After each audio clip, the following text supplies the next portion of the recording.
uzu wakuroze unajua yule muturanye ni wa undi mukorana ku kazi ni wa undi uri imbere yawe ku isi ni wa undi uzugusura ni yule ambaye ni wa undi uzuguhamata ni yule. None muri mukubona ubuhanuzi buhari, je munatazama unabii ulipo ni iki bumaze una kazi gani? Kandi na tena tuvuga ko Imana idashobora kukwereka mu isi y'umwijima ibiryo. Hatumaanishi Mungu hawezi kuonyesha yaliyo katika kuko twese dukorana n'Imana. Sikatai kwa sababu tunafanya kazi na Mungu. Ariko ntabwo Imana ibikubwiye ngo uzane umwanda. Lakini haimaanishi kwamba Mungu amekwambia ulete uchafu. Tuzoreba shetani ngo uzoreka kureba umwanda. Ukiangalia katika nchi ya shetani hautakosa kuona uchafu. Umwanda ugomba kuzana ibifitiye abantu akamaro. Wachana na uchafu huo, uletee watu mambo ya maana.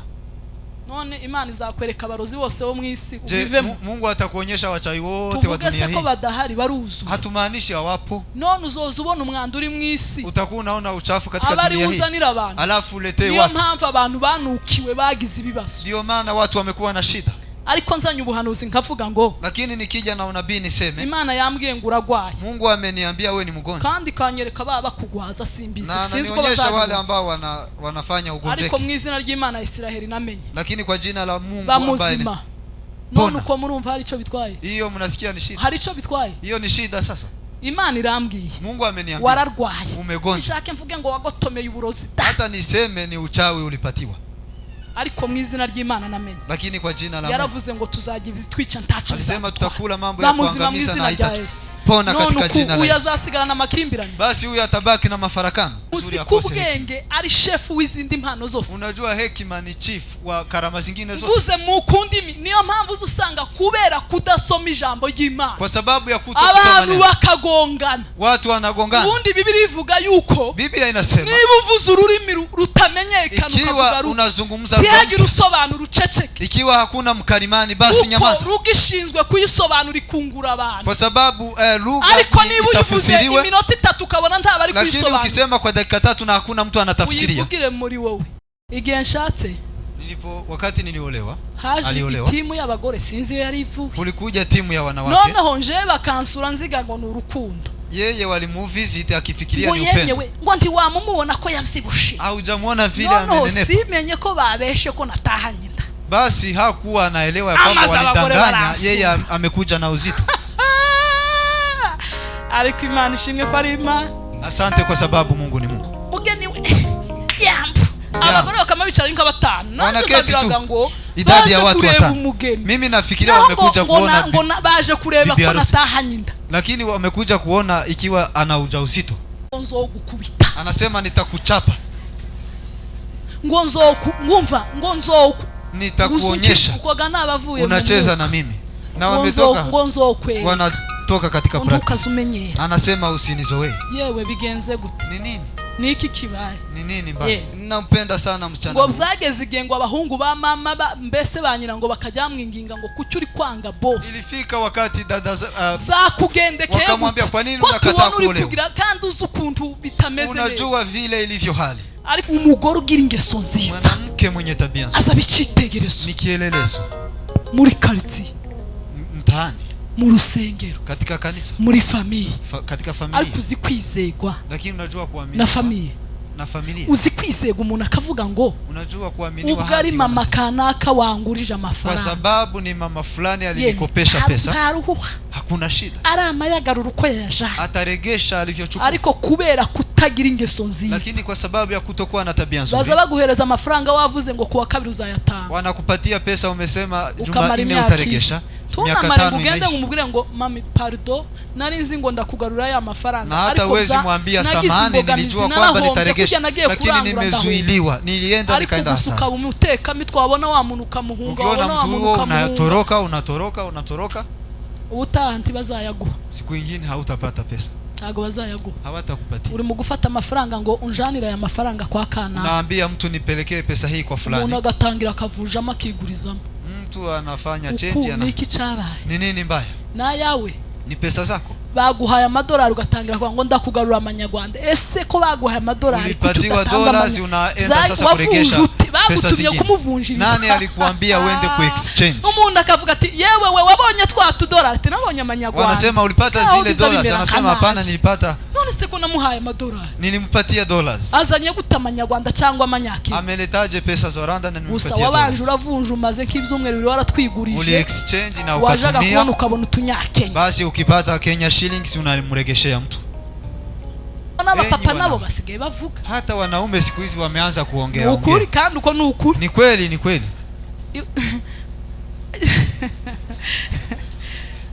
Ariko ishano ryaraguye. Ni ole. Ako se mworeka kuvuga gute? Ba madamu ariko ziba madamu kubagira. Mutakosaje kuongea na madamu wanaongea? Bibiri igivuga ngo kwizera. Moja lilito imani, matumaini. Irindi rukundo. Upendo. Irindi sezerano. Agano. Byanyuma kunesha.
Reka duhe Imana icubahiro.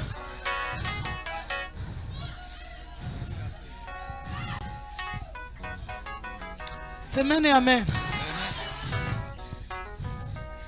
Abasangwa musenka bicara. Wenyeji muketi kwanza. Umwanya w'abashitsi. Huu ni muda wa wageni. Mutwihanganire. Mutuye radi.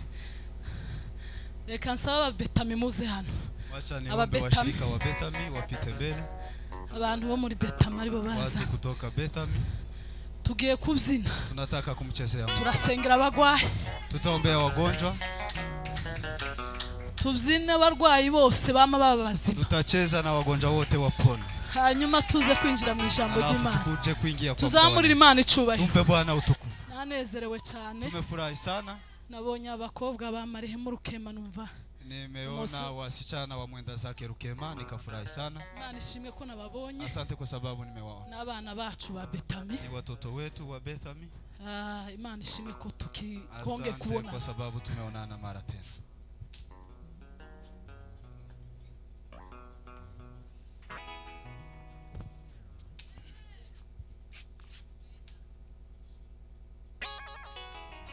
Iyi ni Betami. Betami mudukurikiranye ndabizi ko badukurikiranye benshi.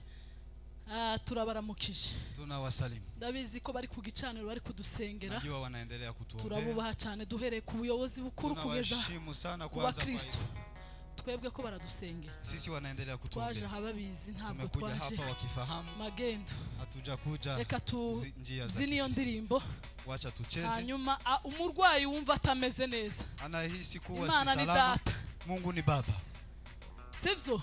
Kweli. Si ngombwa ngo si lazima. Si ngombwa ngo yitigise. Si lazima utigizike. Imana izireba gutya. Mungu anatazama. Ahari ikibazo. Palipo shida. Hagakemuka. Tizisakuza. Mungu hapigi kelele. Mwebwe gusa mwicare. Nyinyi tu muketi. Indwara zose zirahunga. Na magonjwa yatapona.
umugisha. Data turakwemeye uri mukuru kuruta uko twabyumva. Uri Imana mu gihe twabihawe n'igihe byatuyobeye. Ntabwo tugiye gusaba ngo ubwami bwawe buze kuko buhoraho, ariko iyo tubusabye ngo buze aba ari ukugira ngo bukorere muri twe.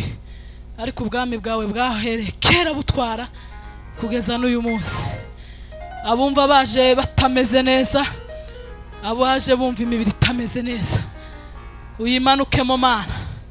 Uyu mugoroba ube nka wa munsi wa mugore wari urwaye imyaka 12 wari uri mu mugongo ngo atekereje gusa gukora ku nshundura y'umwenda wa Yesu, ngo akira ubwico cyago kirahagarara. Mu izina rya Yesu Kristo w'i Nazareti turambuye ibiganza byo kwizera. Abaje bumva imigongo ibarya, abaje bumva imitwe ibarya, abaje bafite za kanseri na za diabete, abaje bumva bafite igicika kiva kuri Satani n'abadayimoni, waravuze ngo ibimenyetso bizagendana n'abizera. Bazarambika ikiganza ku barwayi bakire, bazirukana abadayimoni, bazarya ibibica ntacyo bizabatwara. Twageze aha hantu Mana, kandi turabizi ko izo mbaraga ziri kumwe natwe. Turamamaza kuba bazima, turatura kuba bahezima, imibiri yabo igubwe neza kuko wakizaga imibiri ugakiza n'imitima. Tumaze umwanya munini twumva iby'umutima, ariko kandi tukweretse n'imibiri kugira ngo nayo ntuyisige Mana. Tugukome mu mashi kuko ari imbaraga zacu. Haleluya. Mana ishimwe kubw'uyu mugoroba. Nashukuru Mungu kwa jioni ya leo. Tunejejwe n'Imana cyane. Mungu ametufurahisha sana. Imana yagize neza. Ametenda wema. Twagize ibihe byiza kuva ejo nimugoroba. Tumekuwa na nyakati mzuri tangu jana. Ndetse na mu gitondo twagize ibihe byiza cyane. Asubuhi tumeendelea kufurahia. Uyu munsi birakomeje. Na saa hii tunaendelea. Ejo no ku cyumweru. Na kesho na Jumapili. Ariko kandi ntabwo bishize mu mitima kuba dusubitse ariko birimo. Basi hapo ni kusimamisha lakini si kumaliza. Reka twongere tubashimire ko mwatugira ikizere mukadutumira. Acha tuwashukuru mara tena kwa mmetualika. Imana ibahubugisha abashumba. Barikiweni sana wachungaji. Turabubashe cyane tubahaye agaciro n'icubahiro Imana yabahaye. Na tunakubali cheo. Kuba dutekereje tukabasha kuza hano. Mumetufikiria tukaja hapa. Ubuyobozi bw'abamama turabashimiye cyane. Uongozi wa mama asante. Muri abantu beza. Nyinyi ni watu wazuri. Imana ibahumugisha. Mungu awabariki. Bera b'Imana. Waumini. Yambo. Uko se mwese yaba byari bishobotse ngo mwese tuhoberane, iwezekana tukumbatieni, ariko mwumve ko duhoberanye mu izina rya Yesu. Lakini kuwa nimewakumbatia kwa jina la Yesu. Narabivuze nta kintu ciza nko kubwiriza ahantu abantu bari kukumva bagushaka. Hakuna jambo nzuri kama kuhubiria mahali ambapo unapendwa. Hari igihe Paulo yagiye ngo abura Tito afata ibitabo asubira. Paulo alienda akamkosa Tito akachukua vitabu vyake na kwenda. Nta kintu ciza nk'iyo uri kubiba mu mutima uri kumva. Hakuna jambo kama nzuri kupanda katika moyo unaokusikiza. Turabishimiye rero koko mwaje kumva ijambo ry'Imana. Tunawafurahia kwa sababu mmekuja kusikiza neno. Ariko kandi natwe hari Imana iri gukora muri twe kubera ivuga. Sisi kuna kila ambacho Mungu anaendelea kufanya. Semeni amen. Sema haleluya. Ndabishimiye cyane inshuti y'abana bacu narimbavuze. Nimefurahi watoto wetu nimewataja hapo. Papa we twarakoranye cyane n'umushumba. Baba yake wamefanya kazi na yeye ni mchungaji. Twabanye neza. Wameishi na yeye vizuri. Imana irabizi. Mungu anajua hivyo. Njewe niwe wari mwarimu wanje. Amekuwa mwalimu wake cyane sana. Iyo mbabonye mpita nibuka papa we. Ninapowaona nakumbuka baba yake. Alikuwa mtu mwema. Bacumbikiye abashitsi mu bantu bacumbikiye nanje ndimo. Alisaidia wageni makao. Kuvuga ubutumwa za Ruhengeri. Alipoenda huko Ruhengeri walimpatia nafasi ya kulala. Kandi bakimukira abashitsi bano bana bakarara hasi. Watoto walikuwa wakilala chini wanapeana nafasi kwa wageni. Mungu wa baba yenu zabaherekeze kugeza mushaje. Akawabariki hadi umri mkuu. Haleluya. Ndanezerewe. Buriya nta kintu kibaho. Hakuna jambo gutarama ntunezerwe mbaya kama kukesha bila kufurahi. No guhomba. Ni hasara kubwa. Ariko Imana ishimwe. Lakini asante sana ko twataramye turanezerwa. Kwa sababu tumekesha na tumefurahi. Nishimiye ubuyobozi bwanjye ndabizi ko bankurikiranye. Najua viongozi wananifuata. Mu byukuri iyo tuje dusaba uruhusha. Kwa kweli tunapokuja tunaomba fursa. Batarutanze ntabwo twaza. Wakikataa hatuwezi kuja. Ariko Imana ibahumugisha. Lakini Mungu awabariki sana. Kuba baranyemereye. Kwa sababu walinikubalia. Kandi bakabambira ko bari kunsengera. Na wananiambia wanaendelea kuniombea. Imana ibahumugisha Bethamy cyane. Mungu abariki Bethamy Church. By'umwihariko kwa binafsi ndashimiraga umutware. Nashukuru Bwana. Yesu yangiriye neza. Bwana amenibariki. Ari umunsi umwe ku rubuga bigeze gucishaho akantu ndi gusirimba. Waliwahi sema kwa group. Abagabo bamwe bakazavuga ngo uyu yoba umugore wanje ngo no mukubita. Wengine wakisema huyu akiwa mke wangu ni kunyorosha yeye kabisa. Ntabwo twari guhura. Hatunge kutanana. Ntabwo byari kuvamo. Haingewezekana. Ariko ndashima Imana yangiriye neza. Nashukuru Mungu. Imana ishimwe. Iyo nza kuba mfite nk'ibintu byinshi nasize inyuma, ningekuwa na mambo mengi ambayo ningekurira amarira y'agahinda. Ningeendelea kulia sana. Ariko umutima wanje, lakini moyo wangu uranezerewe. Umefurahi. Nta kintu ciza nk'iyugiye cyuje mwivuga butumwa ugapfuka mukabwira umugabo ngo ngaho ndamburaho ibiganza. Hakuna jambo kama unapoenda katika injili unaambia Bwana akuwekelee mikono. Ndamubashe ni bishop wanje ariko kandi ndamushimira kuko yabikoze. Na mheshimu ni bishop na ninashukuru kwa vile ameniruhusu. Tugiye kuganira n'abandi benshi bari hanze badukurikiranye bumve ko tubahaye agaciro mu nzima. Tunakaribisha wanaotufuata mtandaoni. Ndashimira Reverend. Nashukuru Reverend. Kuba ari wewe twakoranye. Kuwa ni wewe tumefanya na wewe kazi. Agira familia ye i Kigali. Ana familia yake huko Kigali. Ni inshuti zanje. Ni rafiki zake.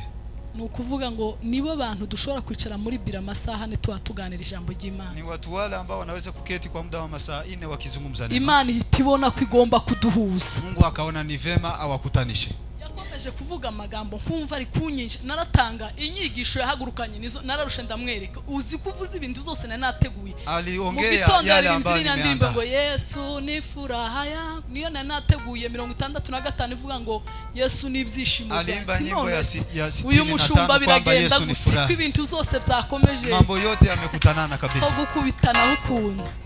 Ariko namenye neza yuko ari igihe c'Imana. Nimejua kwamba ni wakati wa Mungu. Mungu yashatse ko iki kintu ari cyo kiba nico Roho amekusudia hiki kufanyika. Mushu nakwishimiye. Nimekufurahia mchungaji. Kimenyi uzobona nzogutumira Kigali. Nitakualika Kigali.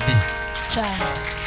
Kuko yabaye ibyishimo kubera ko twafatanye. Kwa sababu umekuwa furaha kwetu. Nkunda umuntu uzusobanura. Nzambwira Imana ngo yaba yari impaye karivuga nkuko nza nduyumva mu mutima ariko akabigira kanwa. Anipatie kuzungumza kama vile ninavyosikia. Ariko yasobanuye amagambo y'Imana ndanese. Lakini yeye alitafsiri maneno ya Mungu vizuri. Turi kugendera ku ijambo ryo mu Migani 12 kuri 4. Tunazungumzia neno la Mithali 12 mstari. Umugore w'ingeso nziza, mwanamke mwenye tabia nzuri, abera umugabo w'ikamba, mtaji kwa bwana wake. Ariko umugore ukoze isoni, lakini wa kuaibisha ngo ni kimungu, ni kuoza. Aki ibintu yeme inka hatari byiza. Mambo haya si mazuri. Kandi kintu nkundira ijambo ry'Imana. Ninapenda neno kwa sababu ya nini? Tiriza ribebera. Halibembelezi mtu. Ako Yesu wageze ubwira abantu akavuga ngo mwandyarya. Yesu aliambia watu haraho Yohana yavuze ngo ninde ubaburiye mwabana b'incira. Aliwaambia ni nani ambaye amewaambia? Kuvuga ngo bagiraga amagambo y'ukuri. Walikuwa na maneno ya kweli. Gushima ni ugushima, kushukuru ni kushukuru, gucaha ni ugucaha, kukemea ni kukemea. Ubu rero umuntu abwize ngo acaha umuntu uri mu gusanga ibintu byabaye bikaba bibi. Basi leo ukitaka kukemea mtu inaleta shida. Ariko Imana ishimwe. Lakini asante. Ijambo ry'Imana ntawe ritinya. Neno la Mungu halimuogopi mtu. Ko turasoma Biblia. Tunasoma Biblia. Kundi iki gitabo cyane c'Imigani. Ninapenda kitabu hiki cha Mithali. Cyane ibi bitabo bitatu by'ubwenge mwene data yabivuze Salomo yanditse. Vitabu hivi vitatu vya busara. Hari igitabo c'indirimbo za Salomo yanditse akiri umusore. Kuna kitabu cha wimbo ulio bora ambacho Sulemani aliandika. Haba umukobwa w'umushuramu ndamukunda cyane. Kuna msichana hapo. Ngo igihe Salomo yashakaga kumushaka. Wakati Sulemani alitaka kumuoa. Uko murabizi Salomo yari afite abagore benshi. Mnajua Sulemani alikuwa na wanawake wengi. Salomo yari afite ngo abagore b'imfura 700. Alikuwa na 700 wakubwa. Wakagira inshoreke 300. Alafu nao wengine 300. Nawe yari yoroshe. Yeye pia hakukuwa rahisi. Kabisa. Tago yari abagore 1000. Wanawake 100,000 tafadhali. Ngo arangije atekereza n'uyu mukobwa nawe mushiramu. Basi akafikiria msichana huyu. Ariko ndamukunda cyane uyu mukobwa ye. Nampenda sana msichana huyu. Ngo byageze igengo abahungu ba mama mbese banyira ngo bakajyamwinginga ngo kuki uri kwanga boss. Ilifika wakati dada za kugendekeye. Wakamwambia kwa nini unakataa kuolewa? Kandi uzukuntu bitameze neza. Unajua vile ilivyo hali. Ariko uyu mukobwa lakini huyu msichana yari yarakiriye ikintu gikomeye. Alikuwa amepokea kitu. Ngo baruhe bakoresha abakobwa b'i Yerusalemu.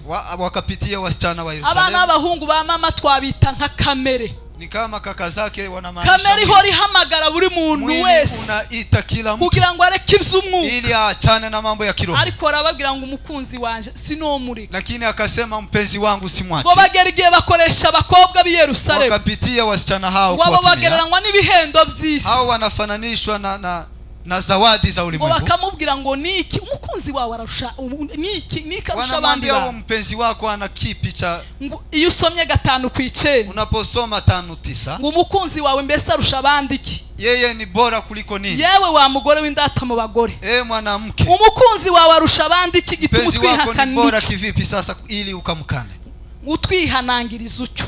Kwa nini unakataa hivyo? warababwira ngo umukunzi wanjye arera, akawaambia ni mtakatifu, ngo kandi arakeye na ni mtakatifu. semeni amen. Amen. ngo ni inyamibwa iruta abantu bose inzoka, yeye ni bora zaidi ya wote. ngo umutwe we ni nk'izahabu nziza cyane, kichwa chake ni kama zahabu, ngo umusatsi we urasibye kandi urirabura nk'utu, nywele zake ni black, ngo amaso yameze nk'ay'inyana ziri ku migezi, macho yake ni safi sana, ngo imvugo iranezeza, usemi wake unanifurahisha. yavugaga Yesu, alimaanisha Yesu Kristo. haleluya. Amen. uburyohe bwa Yesu nibumara kugutibukamo, utamu wa Yesu ukiingia ndani yako, kugira ingeso nziza ni ikintu coroshe, tabia nzuri ni rahisi, kuko uwo mukunzi ni mwiza, kwa sababu huyo mpenzi ni bora, amaso ye ni meza, macho yake ni mazuri imvugo ye sana, ni nziza, usemi wake ni muri mzuri. yaravuze ngo imvugo ye iranezeza, mwimbaji alisema usemi wake unanifurahisha. semeni amen. Amen. ahumura neza, yeye ni manukato, nta burabyo buhumura nkawe, hakuna maridadi zaidi, ni mtamu, ntabuki buryoha nkawe, ni mwiza ni w'igikundiro cyinshi cyane, yeye ni mwema kabisa. wanyimika nkaba umwami w'ishangare nini hata ukinifanya mtu mkubwa sinabikunda, siwezi kubali, ahubwo niragije, bali nimejipeana Yesu wenyine, kwake Yesu Kristo, sinchita kuzinga, sijali na mambo ya ulimwengu. Yesu aranyuze, Yesu amenijaa, amenitosha. Yesu yatunyuze, Yesu akitutosha, ingeso nziza ziraboneka, tabia nzuri zinazihirika. igitabo cy'imigani rero, kitabu cha Mithali, yacanditse amaze kuba umugabo uri hagati, aliandika akiwa umugabo uri hagati zari zose ni muri 50, wenda ni umri wa miaka 50 ama sibyo zaidi kidogo. umugabo umaze kuba umugabo ni nk'imyaka ingahe bashu? mwanamume kabisa anatajwa kuwa na miaka ngapi? 50 zari zose ni nkaho ngaho 45 kuendelea. yandika iki gitabo, akaandika kitabu hiki, kandi na tena yari amaze kumenya abagore, alikuwa ameshatambua wanawake, kuko yari abafite, kwa sababu alikuwa na 1000. yari amaze kumenya ingeso z'abagore, alijua tabia za wanawake, maze aravuga, akazungumza. iki gitabo, niba uri umugore ushaka kubaka urugo, ikiwa wewe ni bibi anayetaka niba uri umugabo ushaka kubaka urugo, ikiwa wewe ni bwana anayetaka kujenga, ndabasaba ngo mujye musoma imigani, na waomba kasome Mithali. ntawe mwisi, ntawe kiza gisiga, kinazungumzia kila mtu. iki gitabo rero, kitabu hiki basi ni ijambo ry'Imana, ni neno la Mungu. haleluya. iri ni ijambo ry'Imana. benshi bajya basoma imigani bakagira ngo ni ibisanzwe cyangwa indirimbo za Salomo, cyangwa Mithali wanafikiria ni mambo tu. ibi ni ibyanditswe bye, ni maandiko matakatifu. hari aho Yesu yakundaga gukoresha imigani, kuna mahali Yesu alitumia mithali. iyo urebye imigani Salomo yahimbye ni 3,000. Sulemani alitengeneza mithali indirimbo yaririmbye ni 1,005. alimba nyimbo 1,005. iyo rero yakoreshaga imigani cyangwa iyo Yesu yakoreshaga imigani, Yesu alipotumia mithali zari ibintu bituma abantu babyumva cyane. iyo avuze ikintu cy'umugani, anataka kuelewesha watu. mu gitondo nabivuze, asubuhi nimesema, iyo umwana ushaka ko yumva neza nk'abarimu, ukitaka mtoto aelewe kabisa kama ushobora mwalimu, kuba abana benshi mu by'ukuri ndatekereza ko batazi inka. wengi hawajui ng'ombe. I Kigali hari ukuntu uzubaza umwana ukamubwira ngo ese amata yavuye ngo ku igare. Kigali ukiuliza mtoto maziwa imetoka Kuko wapi, iwazi ko amata zava ku igare. anajua maziwa hutoka kwenye baiskeli. Ariko lakini iyo ukoresheje umugani rero, unapotumia mithali, ukavuga ngo inkigira amahembe, unasema ng'ombe ana inkigira mapembe, amaguru ameze gutya, ana miguu, bishobora gutuma umwana umunsi umwe ayibonye ashobora guhita avuga ngo iyi ni inka badushushanyije. Siku moja mtoto akisema atasema hii ni ng'ombe. Yesu nawe rero, Yesu pia yakoreshaga imigani cyane, alitumia mithali sana kugira ngo abantu babashe gusobanukirwa cyane, ili watu waelewe zaidi. Haleluya. Amen. igitabo c'imigani ni ijambo ry'Imana. Kitabu cha Mithali ni neno. Uko twabivuze ngo ibyanditswe byera byahumetswe n'Imana. Tumesema maandiko matakatifu kwigisha umuntu. Yana kazi ya kumfundisha mtu. Kugukosora. Kumuonya. Kugira ngo umuntu w'Imana abashitse rwose. Ili ukuwe kamilifu. Abone uko akora umurimo w'Imana. Na kufanya kazi. Abone uko agira ingeso nziza. Na kuendelea kuwa na tabia nzuri. Semeni amen. Amen. iki gitabo rero c'imigani kandi tena kitabu hiki gifite intego zigera nko muri 5. kina malengo kama 5 hivi. Ni inzira umuntu yahabwaga mu ubwenge, ni njia ambayo mtu alipitia kupokea busara. Haleluya. Amen. Iki gitabo c'imigani ni inzira umuntu yacagamo mbese kugira ngo bigishe umuntu ubwenge bakoresheje iki gitabo kugira ngo bacandike c'imigani. Hiki kitabu ni njia ambayo mtu anaipitia ili akapokee. Kuko ijambo rikuru ni ubwenge. Kwa sababu neno kubwa ni busara. Iyo usomye Yakobo 3:14, unaposoma Yakobo 3:14 kugeza kuri 17 hadi 17 hagenda havuga ubwenge ubwo ari bwo. Wanazungumzia hekima. Bavuze ubwenge bubiri. Wamesema hekima mara mbili. Ubwenge buva kuri Satani cyangwa abadayimoni. Hekima kutoka kwa Ibilisi. Bavuga n'ubwenge buva ku Mana. Na hekima kutoka kwa ubwenge ngo bujya buva kuri Satani. Hekima kutoka kwa Ibilisi. Ngo bwuzuye amakimbirane. Ina mafarakano. Ng'intonganya. Magomvi. Mwumvise uko bumeze? Mumesikia vile ilivyo. Ngo niba mu mitima yanyu muhorana makimbirane n'intonganya yenu kuna mafarakano. Ngo nimukabeshe ukuri muvuge ngo ubwo n'ubwenge bw'Imana. Msidanganyie ukweli kwamba hiyo ni hekima kutoka kwa Mungu. Ngo kuko ubwo bwenge. Kwa sababu hekima hiyo. Isoko yayo. Chemichemi lake. Ngo buva mu badayimoni. Ni kutokana na mapepo. Buva kuri Satani. Unatokana na Ibilisi. Umuntu wese ugira makimbirane mu mutima. Kila mwenye mafarakano. Umugore wese ugira makimbirane mu mutima. Mwanamke yoyote mwenye mafarakano. Tukaza wisigura. Basi usijitetee. Ujubwira Imana ngo mwambie Mungu hivi. Kurama ya makimbirane. Niondolee haya. Kurama izi ntonganya. Niondolee magomvi. Kuko ubwo bwenge habe nubwo kwihagararaho ngo baranyanga ngo nzangerageza ngo baranyanga ngo twaratandukanye. Hata ukisema ni vile wananikataa tu tumewachana na yeye. Izo ntacho bibwiye Imana. Hiyo haijalishi kwa Mungu. Ichishaka n'ubwenge bubone. Anachotaka ni hekima takatifu. Ubwenge burimo amakimbirane. Hekima iliyo na magomvi. Ubwenge burimo abakristo bagirana amakimbirane. Hekima iliyo na mafarakano. Ubwenge burimo gutonga. Hekima iliyo na magomvi. Ngo ndisigura ngo nje ngo bakwama bankandagira gucya ngo nanje nzaza nisigura. Wanasema mimi pia nitajitetea. Ngo umugabo yonkandagira. Bwana hawezi nifinya. Ngo umugabo yonkandagira. Hawezi nikanyaga. Yeye ni bora kuliko ugatongana kwa kabiri ugatongana Jumatatu ati unajua kuzungumza. Ngo n'ubwenge buva ku badayi. Hiyo ni hekima kutoka kwa mapepo. Ariko ubwenge buva mu ijuru. Lakini hekima kutoka mbinguni. Gwira jya mbere. Kwanza ngo buraboneye. Ni takatifu. Semeni amen. Amen. Buraboneye. Ni takatifu. Buraboneye. Ni takatifu. Ngo n'ubwineza. Na wema. Ngo bwemera kugirwa inama. Unakubali kushauriwa. Ngo ntiburobanura ku butoni. Haubagui. Ngo nta bujyajya bugira. Hauna unafiki. Ubwo nubuva ku Mana. Hiyo ni hekima kutoka kwa Mungu. Ngo yaye n'ukuri ngo ntiturya ngo turahasi. Wanasema hatutakula tumeshiba tuko sawa. Ubwo bwenge n'ubw'abadayimoni. Hiyo hekima ni ya Ibilisi ya mapepo. Ubw'abadayimoni buva kuri dayimoni. Inatokana na mapepo. Ngo n'ukuri ngo bana ba ngwese kumurongera muri. Wanasema kweli watoto ngo turahasi. Ubwenge buva ku badayimoni. Hiyo ni hekima kutoka kwa mapepo.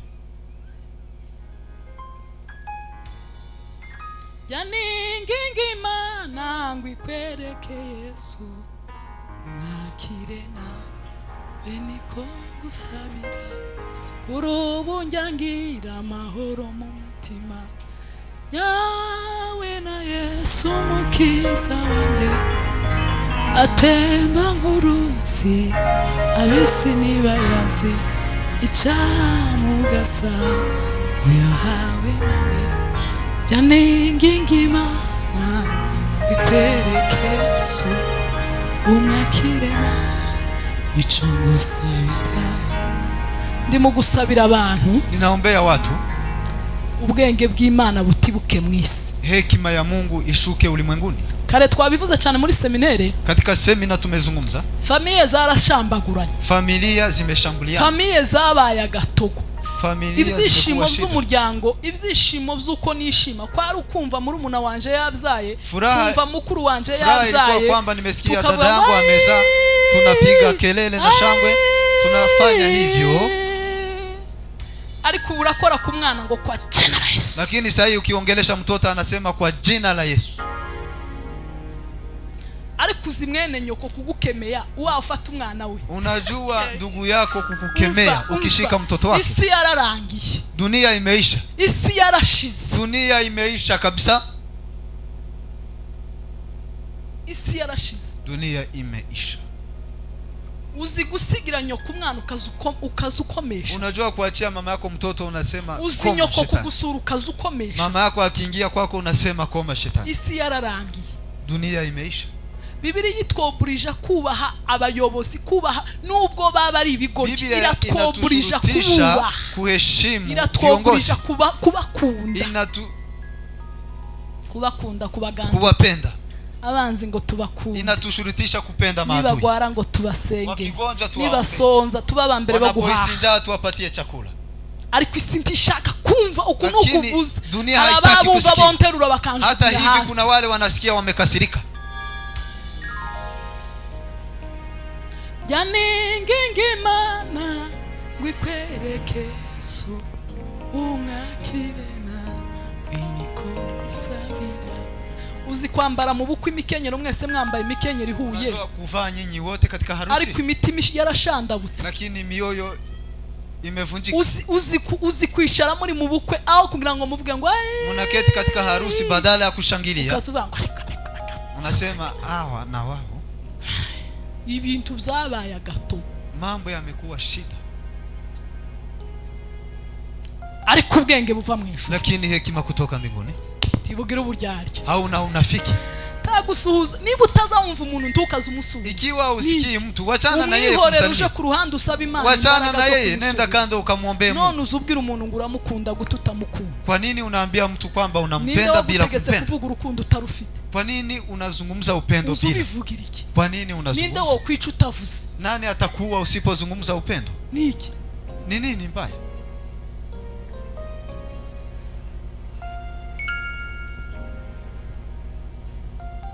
Umuntu hari mukushakwa, mtu anaolewa muri familia, katika familia, akazahisha abantu gusa, ukabona bari mu rukiko, ukabona bari muri mariage, ukabona bari muri dot, anaficha tu. Unaona harusi imefanyika, ubukwe nijari bwaba, wanasema harusi imefanyika lini, ngo barahisha, walificha ngo batagatira ubukwe ili wasikoroge harusi.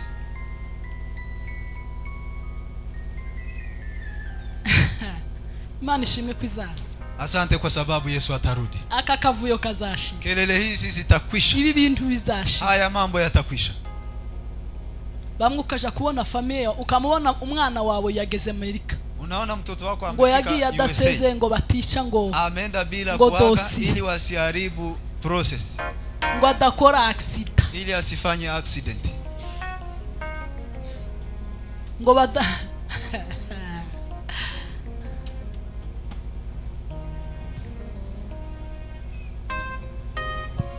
Bibiri igivuga hejuru ikintu cyitwa ubuhanuzi. Biblia inazungumzia ubuhanuzi buva ku Mana, unabii toka kwa Mungu, ngo nubwo guhumuriza, ni kufariji, nubwo guhugura, ni kufundisha. Reka mbasomere, wacha ni wasome ubuhanuzi cyo bumaze, kazi ya unabii.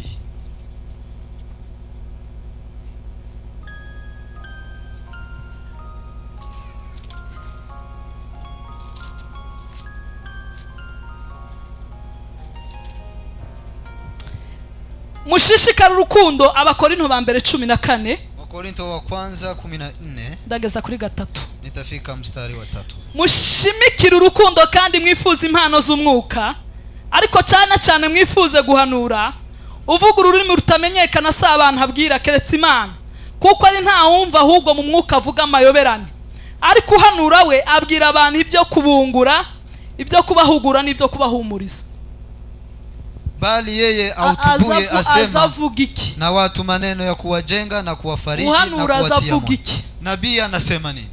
Ngo azahanura ibyo guhumuriza abantu, kujenga watu, no kubahugura na kuwafundisha, no kugira gute,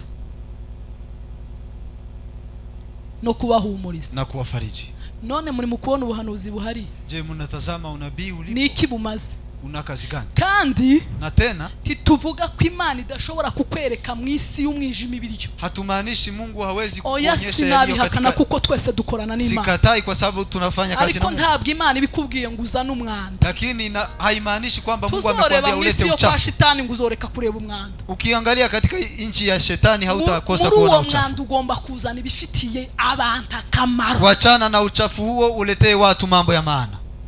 None Imana izakwereka abarozi bose bo mu isi ubivemo. Mungu atakuonyesha wachawi wote wa dunia hii. Tuvuge ko badahari baruzu. Hatumaanishi hawapo. None uzoza ubona umwanda uri mu isi. Utakuwa unaona uchafu katika dunia hii. Abari uzanira abantu. Alafu uletee watu. Niyo mpamvu abantu banukiwe bagize ibibazo. Ndio maana watu wamekuwa na shida. ariko nzanye ubuhanuzi nkavuga ngo lakini nikija na unabii niseme Imana yambwiye ngo uragwaye. Mungu ameniambia wewe ni mgonjwa. Kandi kanyereka baba kugwaza simbizi. Sinzi ko bazabona ambao wanafanya ugonjwa. Ariko mu izina ry'Imana ya Isiraheli namenye. Lakini kwa jina la Mungu ambaye ni none uko murumva hari ico bitwaye. Hiyo mnasikia ni shida. Hari ico bitwaye. Hiyo ni shida sasa. Imana irambwiye. Mungu ameniambia. Wararwaye. Umegonjwa. Nishake mvuge ngo wagotomeye uburozi. Hata niseme ni uchawi ulipatiwa. Ariko mu izina ry'Imana namenye. Lakini kwa jina la Mungu. Yaravuze ngo tuzagiye twica ntacho. Alisema tutakula mambo ya kuangamiza na haitapona katika jina la Yesu. Uyazasigana na makimbirane. Basi huyu atabaki na mafarakano. Uzu wakuroze. Unajua yule muturanye. Ni wa undi mukorana ku kazi. Ni yule mnafanya naye kazi. Ni wa undi imbere yawe kwisi. Ni yule aliyekuwa mbele zako. Ni wa undi uzugusura. Ni yule ambaye anakusura. Ni wa undi uzuguhamata. Ni yule anakupatia maziwa. Aho mumbwira ibizakurikira. Basi ni kipi kitafuata?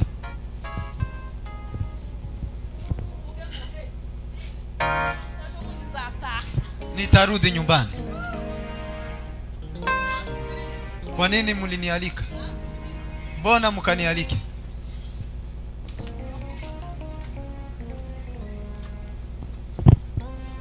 Yani ngingi Imana ngo ikwereke Yesu.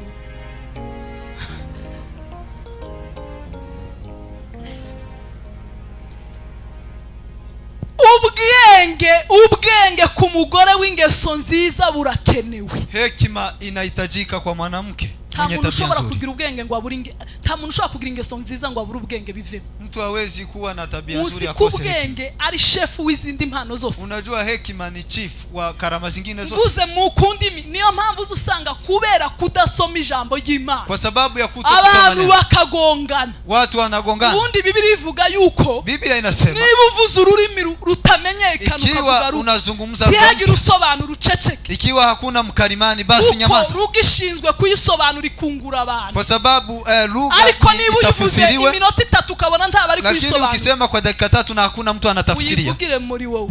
Nena tu. Uvuge ngo la. Useme tu la. Uvuge kuko unene tu ndani. Kwa sababu haitusaidii chochote. Ni ndirimba. Nikiimba zaririmbisha ubwenge. Nitaimba kwa hekima. Naona abantu kama basunika mabafre. Naona watu hivi wanasukuma speakers. Wose umwuka. Hiyo si roho. Ngo hari ibintu birimo hano ngo reka dushwa uko turarimba materaniro ageze. Wanasema kuna vitu hapa ndani. Banaguza masinga bayace ngo wakatakate waya kwanza. Muziki y'igisirimbi katike. Wakate kwanza music. Birashoboka kubibonye pe. Kweli unaweza kuona vitu hivi. Ariko hakurikiraho kugenzura no kumenya ukubikora. Lakini jambo la pili ni kuangalia utafanya kivipi. Ngo ushamburi abantu bose baba. Si lazima ushambulie watu wote batazabubaha ibintu by'Imana. Kwa nini watu waheshimu mambo ya presidari palipo president cyangwa umutungo ubitse kwa president ama utajiri ambao umewekwa kwa president ashobora guhitarangariza umuntu wese. Rais hawezi kuonyesha kila mtu mu buturo bwanje byo uangalie kwangu. David umunsi umwe yigeze gutekereza kubara no kuri baraki Imana irakimuharimira. Ariko abantu bose kugira amenye ko ngo lazaragara faradara ngo mwuvu ku Imana mbese kurafata ibintu wabirangaje ngo bakwemere. Watu wanataka kufanya kila jambo hadharani. Ako ibintu by'Imana. Lakini mambo ya Mungu. Imana yigeze kubwira Gideon ngo ugende nijoro. Nenda ushambulie Imana zasu. Ushambulie miungu ya baba yako. Kuki atagiye kumanwa? Kwa nini hajaenda mchana? Niki cyabana? Ni nini mbaya? Musiko ibyo dufite byose twabihawe nayo. Vyovyote tulivyo navyo tumepewa na Mungu. Ni lazima tujichukulie navyo. Si ngombwa ngo menye nguzuhanura. Si ngombwa menye nguzukuri. Wewe unatabiria ama unashambulia. Si ngombwa ngo menye ngo nzankora iki. Ama ninafanya hiki. Data wo mwijuru. Baba wa mbinguni. Wabitanze. Ambaye amepeana. Ni ugomba kubimenya n'agaciro k'ibyo bikari kuko. Ni yeye ajue na dhamani hiyo. Ikintu cyose kirasaba ubwenge. Kila kitu kinahitaji hekima. Haleluya. Amen. Mugore w'ingeso nziza agomba kurangwa n'ubwenge. Mke mwenye tabia nzuri na hawe na hekima. Wumva. Ukifundishwa kubali. Uri mu gucaha umuntu. Unakemea mtu. Ngo kubera kuri mu kubwira abantu nabi. Unamwambia kwa nini unaambia watu vibaya? Sorry. Badala ya kusema ahubwo akagutuka. Sorry. Anakutusi. Anakutusi. Ako abantu bose bagutamira ngo uzubabwira nabi ukuba bagutekereje gute. Umuntu wese ahaciye ngo arambwiye nabambwiye. Kila mtu anasema ameniambia vibaya. Kwa nini unafundishwa na uwezi kukubali? Niba abantu bakubwira ngo uzuduteranya kuki wakora? Watu wakikwambia unatufarakanisha kwa nini unaendelea kufanya? Hekima kutoka kwa Mungu. Bwemera guhuguka. Unakubali kufundishwa. Semene amen. Amen. Tiburobanura ku butoni. Haubagui kwa ukubwa. Tiburobanura. Haubagui. tiburobanura ku butoni. Abadiakoni ngo muze mubona abantu bambaye neza ngo abari bo muto baje mbere kandi wakiona watu wamevaa vizuri materaniro ngo abari bo ba mbere bari bo banyuma bicaririye. Nimubona umuntu wambaye costume mkiona mtu amevaa suti mzuri munaleta yeye hapa mbele. Waje imbere ubundi kuki atazayicara imbere? Kwa nini aliyekuja mbele asiketi mbele? Habe nubwo yoza yambaye bodaboda hata avae slippers. Nagize inyota yo kuza mu materaniro mbere. Nikikuja katika ibada untesha agaciro kubera iki? Kwa nini unanibatili? Kuki unyicaza inyuma? Kwa nini unaniketisha huko nyuma? Ngo hari abantu ngo wayibikiye ati kuna wengine waliwekewa viti. Abantu igihe bazoza saa 5 saa 6 au watu wakikuja saa 5 wala saa 6 ngo nibo bicara imbere ndio wanaketishwa hapa mbele.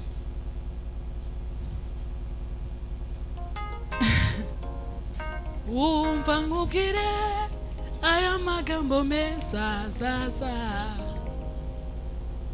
aya magambo n'ay'ukuri kw'Imana kwa ishuri w'abantu.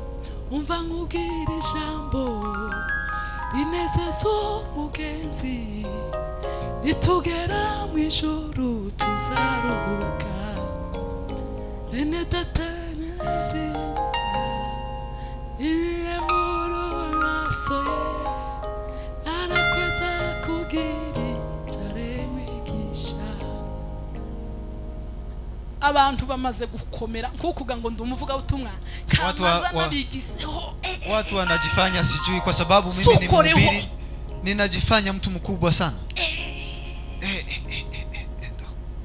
Ariko ndarusha Yesu wageza wicara guca akiguca. Mimi ni zaidi ya Yesu aliyekuwa akiketi. Yesu agatangira koza abantu ibirenge. Yesu anaosha watu miguu. Kugenda mu bantu. Anatembea katika watu. Ukwicubahiro cyotuma ntagira guca. Basi heshima ambayo Yesu nifanye hivi. Icyubahiro. Cheo. Hari umuntu warutse kunyandikira. Kuna mtu aliniandikia akasema pastor ngo kudufasha kuririmba ngo kwicisha bugufi. Asante kwa sababu ulitusaidia kuimba kunyenyekea. Ndamubwira ngo umurimo w'Imana uranduta. Nikamwambia kazi ya Mungu ni zaidi yangu. Arera iranduta. Hiyo chorus ni bora kuniniko. Kuri iyo chorus. Habe nubwo yotera utwana twake ekodim. Nza ntubaha nkavuga ntayi badata barasobanura. Abana uri igiki? Wewe ni nini? Uri igiki? Wewe ni nani? Uri igiki? Yego sinirengagije ko bibivuga ngo abanyacubahiro babubahe. Simaanishi wenye vyeo msiwapatie heshima zao. Bagomba kubaho. Ni lazima wapatie heshima. Ariko kandi ntibibe. Lakini si zaidi. Si zaidi. Ntibibe. Si zaidi. Unazavuga ati yeme ndashaka gusuhuza pastor Kanziga ngo yango ntumukora. Mtu akisema nataka kusalimia mchungaji wanasema hapana. Hiyo ni nini sasa? Tagarivyo. Hiyo ni nini? Ndi igiki? Mimi ni nini? Iminsi 3 no kwama mbora gutya. Unajua twese ganiki. Kwa siku 3 ninaweza kuoza tu. Twese turabagore. Sisi wote ni wanawake. Nanje narabzaye. Yeye pia amejifungua. Nanje nararisi. Yeye alilia. Nanje narababaye. Yeye alisikia uchungu. Nanje nzantongana. Yeye pia ana magonjwa. Ni nini? Ndi igiki ku buryo utondamutse. Kwa nini nisisalimiwe?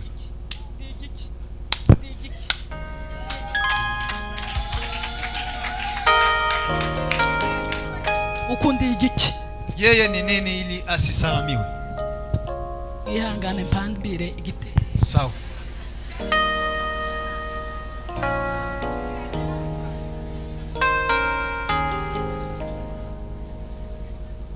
Haleluya.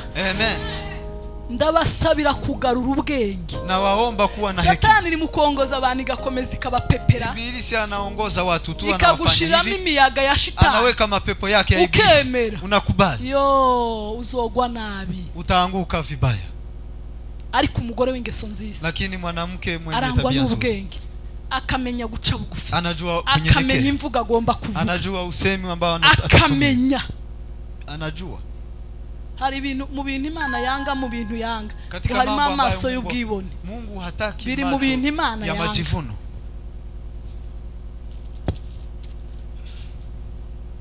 Imigani 6 ngira ngo. Mithali 6 kuri 17.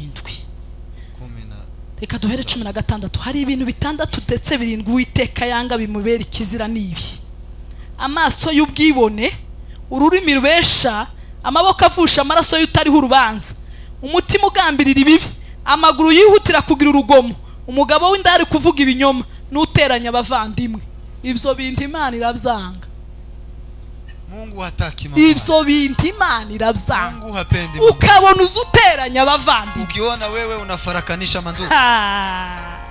Ibyo biri mu bintu Imana yanga. Mungu hataki mambo hayo. Nibiki byabaye? Ni nini? Nibiki ngo bamwe bazabagemura ngo amasukari ngo bakayamena muri toilette. Wengine wakipatiwa sukari kwa mwanga kwenye choo. Nibiki byabaye? Ni nini? Ako kavuyo niki? Hiyo zo kelele ni za nini? Nibiki byabaye? Ni kelele gani hizo? Uzi kubera abantu bananiwe gushaka ibifita akamaro. Watu wameshindwa ngo bashaka imbaraga za zindi Paulo yavusabiye Abefeso. Zile ambazo Paulo amesema. Kuva numva kwizera kwanyu n'urukundo. Sindasiba kubasabira kugira ngo Imana ibuzuze umwuka w'ubwenge. Bitume murushaho kumenya Imana, mwunguke kumenya Imana. Mukafaidike kumjua. Uko bikwiriye ab'umwami munezeze muri kama vile Mungu anavyotaka na kumfurahisha na kuzaa matunda. Kugira ngo babe mu buryo bw'umwuka. Badala ya kuishi aina ya kiroho. Bakaba mu buryo bw'abadaimoni gusumuka wishuka cy'abadaimoni. Wanaishi kwa spirit ya mapepo. Ugacunga abadaimoni. Unachungana na mapepo. Ikintu kizokubaho. Unajua ni kipi kitafanyika kwako. Uzoruboroga ngo amapepo guteye kukubana n'amapepo. Utaendelea kupiga nduru kwa sababu unaishi na mapepo. Hachiza na kimuzozurota baba kujana mumva baba kujana gehenomu. Unaenda tu ndoto mbaya tu. Baba gukubitagura baba gukupatiwa nyama unapigwa unachapwa. Muri kariyeri y'abadaimoni. Kwa sababu wewe uko upande wa mapepo. Ariko umuntu wese uri mu mwanya w'Imana. Lakini kila mtu aliye katika nafasi ya kusikia. Anongoneza sasa rohoni wangu. Karibu naye ninatulia. Ananitia nguvu baraka za mbingu. Abandi bageze mu gihugu cyitwa Beura bari mu mwuka. Wengine wamefika Beura. Ko barareba. Paulo yigeze kuvuga aravuga ngo nabizi neza yuko ngo n'imibabaro bintegereje Yerusalemu. Shida zinaningojea Jerusalem. Kugeza igihe gayo hano yaravuga ngo ubonye uko nigize amaguru n'amaboko. Umemuona vile. Nyiri uyu mushumi niko bazamugira. Kubera ko yari yaratamiye Imana. Kwa sababu alikuwa amempokea Mungu. Aravuga ngo ivyo. Akasema hayo. No kugwayo niteguye kugwayo. Hata kukufa niko karibu kukufa. Kwa sababu uw'igiciro gito. Mimi si wa dhamana. Ubugingo bwanje n'ubw'igiciro gito. Nafsi yangu si ya dhamana. Agiciro kiri mu butumwa bwiza. Dhamana ni katika habari njema. Agaciro n'ubutumwa bwiza niko mpaye. Dhamana ni katika kunena habari njema. Imana mbwiye abantu ngo Mungu akiona nikufe nitakufa. Kuko ubuntu bw'Imana bwabonetse. Kwa sababu neema ilipatikana. Utwereka umuntu wese kugenda uko yubaha Imana. Inaonyesha mtu kila vile atatembea. Kumwambia kuacha uovu. Nimara kuvuga iryo jambo muzoreke mfe. Ariko ibaze ukuzahagarara imbere ya Paulo. Utasimama mbele ya Paulo. None wewe gusa no kuja mwivuga butumwa ngo bazoturoga. Kwako kazi yako ukienda kwa injili ati watakuroga. Hiyo ndio story yako. Si ukufe tu. Si ukufe. Urarutande bapfuye uko bapfuye bose. Wewe ni zaidi ya kina nani? Wewe uko hari abasigaje iminsi 2. Kuna wengine hata wanasalisha siku 2. Umenya makuru kusigaje iminsi 4. Ukijua ni siku 2 zinazosalia. Uko hano usanga hari abasigaje icyumweru. Hapa wenda kuna watu wanasalisha wiki moja. Bagapfa na za dossier zose ukazisiga. Na zile file mnaacha. Ugeze guca kuri bagiye guteramo visa. Ukiwa karibu kupatiwa visa. Unaanguka. Ukarangira. Unaisha.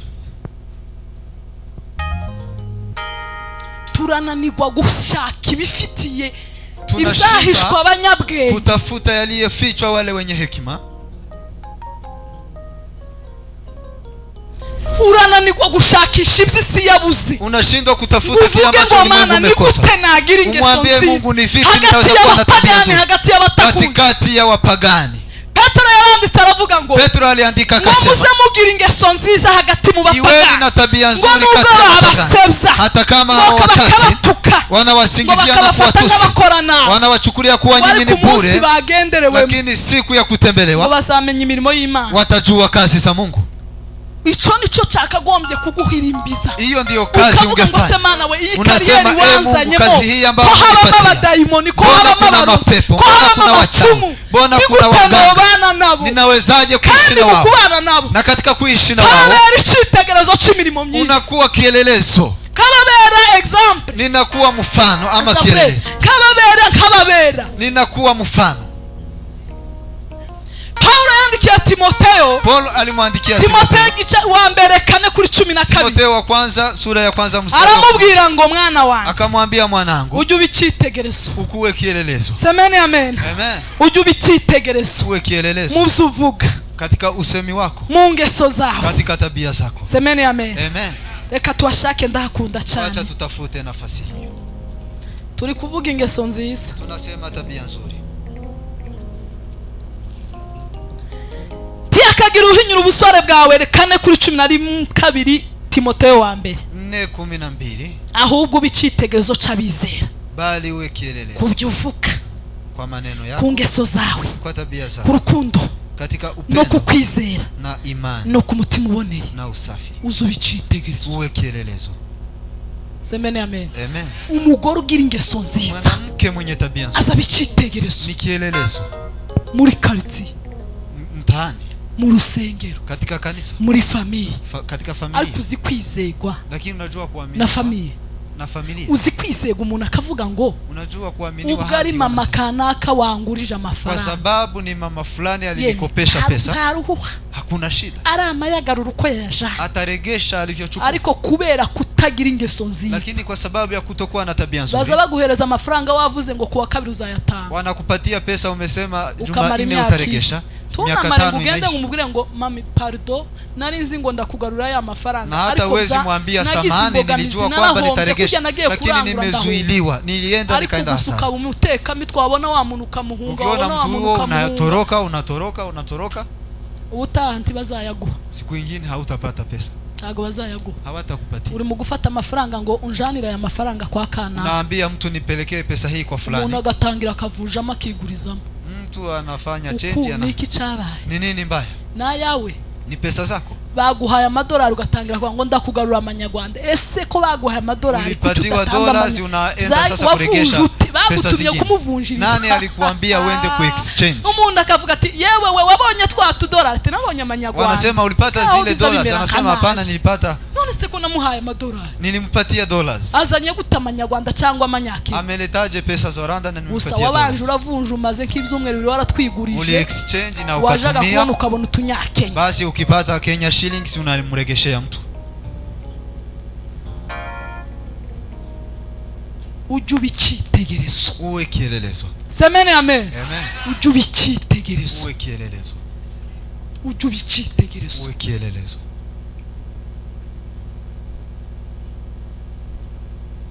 kuzuvuka, katika usemi wako, kuzuvuka, katika usemi wako.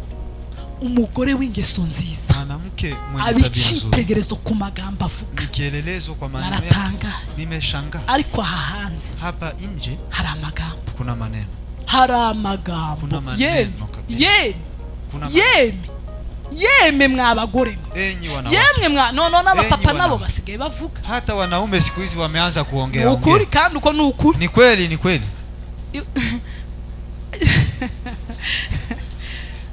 ariko ishano ryaraguye, ni ole ako se mworeka kuvuga gute ba madamu ba, ariko ziba madamu kuntu bagira, mtakosaje kuongea na madamu wanaongea? Bibiri igivuga ngo, Biblia inasema amagambo menshi ntaburamo ibicumu, maneno mengi yana makosa, zungumza machache, akabantu bafite amakuru, watu wana habari, wana stories. Kandi naratanga abantu bazananirwa kwikaruma amakuru yumvise, umva kukubwira ngo ijambo ni segonda ukananirwa kubura icecetse ngo ukarage ubanza uritekerezo, kera ukabura ryanditse ku message, unaandika tu message, ukubaka amaguteranya n'umuntu wari inshuti yawe, wanakuchonganisha tu na rafiki yako, turabanza kugenzura ukamuhurubura message, unatuma message ngo uri ikigoryi, ngo ntushinzwe, nimekukataza wewe ni kumbafu, kuvuga amabanga yose wari waramubikiye, kusema maneno yote ambayo ulikuwa umeweka. Uko abantu ntibo kwitonda, watu si waende polepole, cyangwa ukamva ejo tuzohura muri korali, wanasema kesho tutakutana kwa korali, yarangira gukagira ngo ni ikintu agiye kukubwira ngo ngwino tuvugane, ikiisha anakuambia kuja tuzungumze, bakasa nk'abantu bikinze nko kwipoto gutya, wanaenda tu hapa hivi, ngo nzogukubita, anasema nitakuchapa, ngo nitakuonyesha, ukoga nabavuye unacheza na mimi, na wametoka, wanatoka katika practice, anasema usinizoe. Yewe bigenze gute? Ni nini? niki kibaye? Ni nini mbaya? Ngo bakuvuze. Ati wamesema jina lako. Murishinga ugwavumba ruri hanze. Ko mutabivamo. Ko mutari bubivemo. Ko mutari bubivemo. Hamtajiondoa kwa mambo hayo. Ugwavumba ruri hanze. Hapa kuna kelele na shida. Igihe nshatse wakati niliolewa, aliolewa timu y'abagore sinzi yo yari ivuga. Kulikuja timu ya wanawake. Noneho nje bakansura nziga ngo n'urukundo. Yeye walimuvisit akifikiria ni upendo. Ngo ndi wamumubona ko yavyibushe. Haujamuona vile amenenepa. Simenye ko babeshe ko natahanye inda. Basi hakuwa anaelewa kwamba walidanganya, yeye amekuja na uzito. Ariko Imana ishimwe ko ari Imana. Asante kwa sababu Mungu ni Mungu. Mugeni we. Yambu. Abagore bakama bicara inka batanu. Wanaketi ngo idadi ya watu watano. Mimi nafikiria wamekuja kuona ngo baje kureba ko natahanye inda. Lakini wamekuja kuona ikiwa ana ujauzito. Ametoka nao nyumba. Ngo twabonye ukuntu abyibushe. Wanasema umeona vile amenona. Umwana bwanje nari mzibushe. Ahubwo nananutse maze kitambo alikuwa ameolewa. Alikuwa amenona. Nari mzibushe si nari alikuwa amenona hata akiwa mdogo. Noneho basi bategereza ginda. Wakangojea. Imana iza makuru. Mungu anajua habari. Irayasi. Anajua. Kandi umva nkubwire niba zazakubeshe. Wakikudanganyia. Imana iza makuru. Mungu anajua habari. Ukubari ko babivuga gutyo nkaseka ndetse uku bababeshera. Nilicheka nikasema wanajua ni nani wanazungumzia maneno haya. Baranzi. Wananijua. Imana ni umuhamya. Yari ibishujaa. Barategereza ngo indi zokura. Wakangojea mimba itakuwa, wakakosa. Baramwara. Wakahaibika. Nuko bakiribiye abandi bana babandi nuko. Hivyo ndivyo wanafanya. Kuriya mwana ngo aherutse gukura misi. Yule mtoto aliondoa mimba 3, alitoa mimba 3. Ariko kweli yumva gusa ngo hari diaspora yateye yagiye gushaka umukobwa wa kana. Akisikia kuna mtu wa majuu amekuja kumtafuta. Wanasema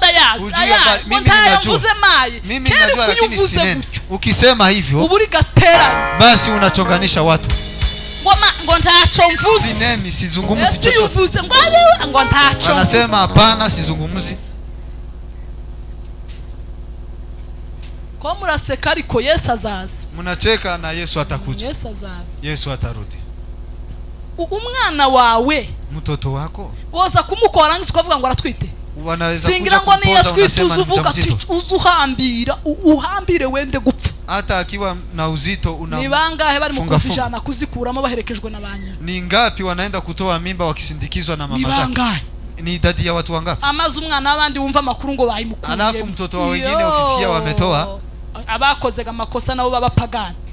Wale ambao wamefanya makosa. Ariko abantu bazashuhira makuru atara yabo bakazarara bacata. Watu wanachati habari ambazo si sawa. N'Abanyamerika n'Abanyaustralia. Naandikiana na watu wese. Burya mwavuye gahanga Mulitoka hapa.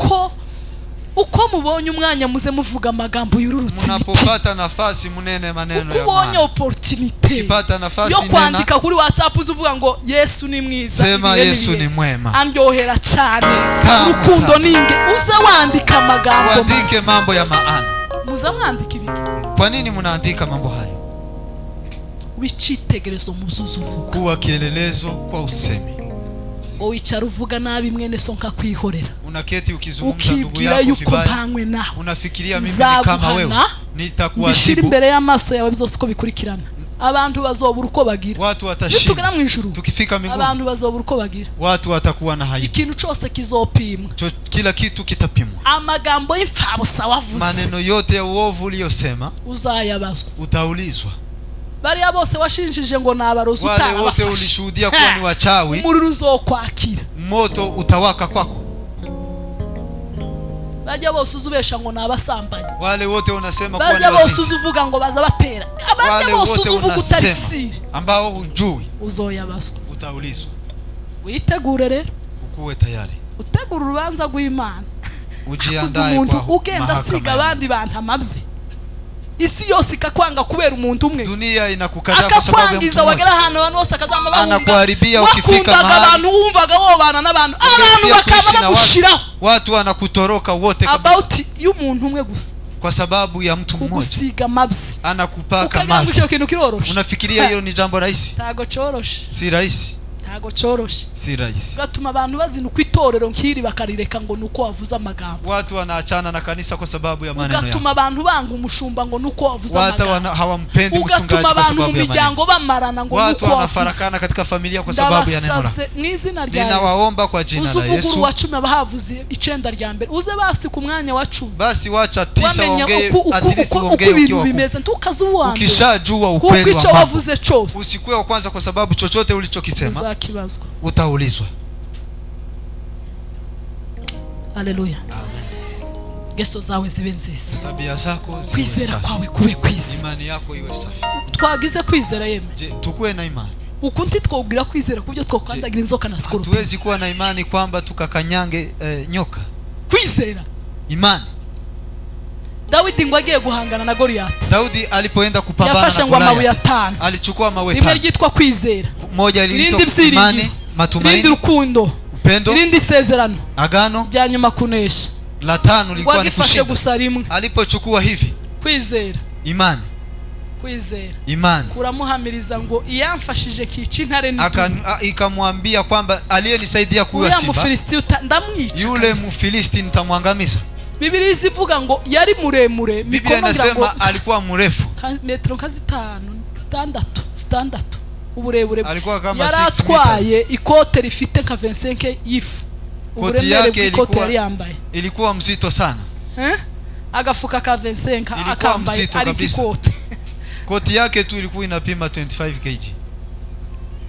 Uzu umuntu wa metero 6 nukuvuga ngo jendi metero hafi na 60. Unajua mtu wa 6 meters yeye ni moja na 1.6. 1.6. Reba 1.6 gukuba 5 cyangwa 4. Sasa 1.6 times 4 ama 5. Inuziresha gute buri itibe kazi 3. Kwa murabona metero 3. Ongeza hizi 3. Basi unaongezea zingine 3. Intambwe imwe gutya. Kuongeza kuri hizi intambwe. Murebe Goliath kuntu yaresha. Tazama vile Goliath alikuwa mrefu.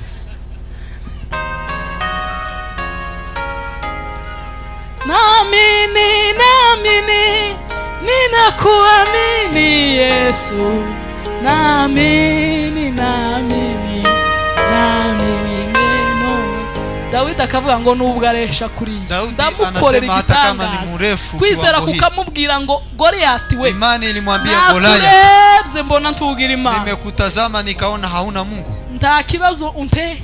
Sina shida na wewe. Niyo mpamvu abantu kubera kutagira kwizera. Ndio maana watu kwa sababu ya kukosa imani. Nibyo bakurundamo ntugira kwizera. Hata ukiekelewa maneno. Ariko uzuvuga ngo hamwe n'Imana yanjye. Lakini sema pamoja na Mungu wangu. Nziko nzanesha. Najua kwamba nitashinda. Nziko nzatsinda. Nitashinda. Nziko bizamera neza. Ninajua itakuwa poa. Tukazuvuga wewe ndi woshobora isi kwiresha. Usiseme kwako kwa sababu woshobora bakure guko bangana. Uwezani na wana kushitaki. Uzuvuga ngo hamwe n'Imana. Sema pamoja na Mungu. Daudi yibuka Imana yamurokoye mu. Daudi alikumbuka Mungu ambaye yamukuye mu idubu. Akakumbuka Mungu aliyemsaidia. Akasema sikiza Goliath. Unaweza kunirushia mishale lakini mimi ndagutera mu izina ry'Imana ya Israeli. Nitakurushia kwa jina la Yesu. Biblia izivuga ngo arazunguza. Biblia inasema akafanya hivi. Ariko Goliath yageza asuzugura abantu ye. Goliath alikuwa na madharau sana. Yabonye Daudi amatari kono. Aliona Daudi akasema ni jambo la Abanyesirali zabagenzi. Wana wa Israeli wana shida gani hao watu? Akakana. Huyu mtoto. No witwaje nagakoni. Basi amekuja tu na kafimbo kadogo tu. Ndimbwa se. Mimi ni umbwa. Satani hari gizi shaka kugutesha agaciro. Kuna wakati ibilisi anataka kubatili. Kwanza anakudharau. Yarangiza ikabona kugutera. Baadaye anakushambulia. Daudi aravuga ngo hamwe n'Imana. Lakini Daudi akasema pamoja na Mungu aliyenisaidia. Murimvyi aravuze ngo bariyo migisha none. Mwimbaji alisema hesabu baraka za Mungu alizozifanya kwetu. Watambutse uvuge ngo nibi. Hesabu ulipotoka useme hata hii. Bibirizi mbwira ngo Imana yamiherekeza ryabu. Biblia inasema Mungu alisindikiza jiwe hili. Equilibre ngo libasi ligwe nka. Halikupoteza njia. Marigenda no mu ruhanga ngo kocho. Lilienda usoni kabisa. Akaanguka kifudifudi. Uzubicitegerezo mu kwizera kwawe. Kuwa kielelezo katika imani. Haleluya. kwizera kwawe kuhamiriza abantu ko ugenda n'ingeso za Kristo. Imani yako ishuhudie kwamba unatembea na tabia za Kristo. Urukundo rwawe uzubicitegerezo mama. Upendo, katika upendo ukuwe kielelezo. Urukundo rwihanganira byose. Upendo wa ukuvumilia. Rubabarira byose. Wa kusamehe. Urukundo nagwe ne. Upendo. Boroza ruhishira ibicumuro ngo kandi byinshi. Unaficha makosa. Uzuhisha makosa. Je, unaficha makosa? Uzuyaficha. Unaficha makosa. Uzuyaficha. Unaficha makosa. Fa kuba gusa wayabonye. As long as umeona. Tuvuge ngo amen. Tuseme amen. Idi ntego yo kwandika igitabo c'imigani nihute. Lengo lingine la kuandika kitabu hiki cha Mithali kwari ukugira ngo bamenyeshe abantu ibicumuro byabo. Ilikuwa ni kwamba waonyeshe watu makosa yao. Tumenyera ibyaha byacu cyangwa tumenyera ibicumuro byacu mu ijambo ry'Imana. Tunajua ama tunatambua makosa yetu katika ijambo ry'Imana ni indorerwamo. Kwa sababu neno la Mungu ni kioo. Niryo ritwereka ibicumuro. Linatuonyesha makosa. Kuko ivyanditswe byera byahumetswe n'Imana bigira umumaro wo kutwigisha no kudukosora. Ya Mungu yana kazi ya kutufundisha. Ikindi ntego yo kwandika iki gitabo c'imigani. Lengo lingine la kitabu hiki kitwigisha kugira uburyo umuntu agomba kubana n'abandi. Wanatufundisha vile mtu anaweza kuishi na watu wengine. Imibanire n'abandi. Vile utaishi na watu wengine. Imibanire n'abandi. Vile utaishi na watu wengine. Haleluya. Amen. Imibanire n'abandi. Uishi vizuri na watu wengine. Abaheburayo. Waebrania.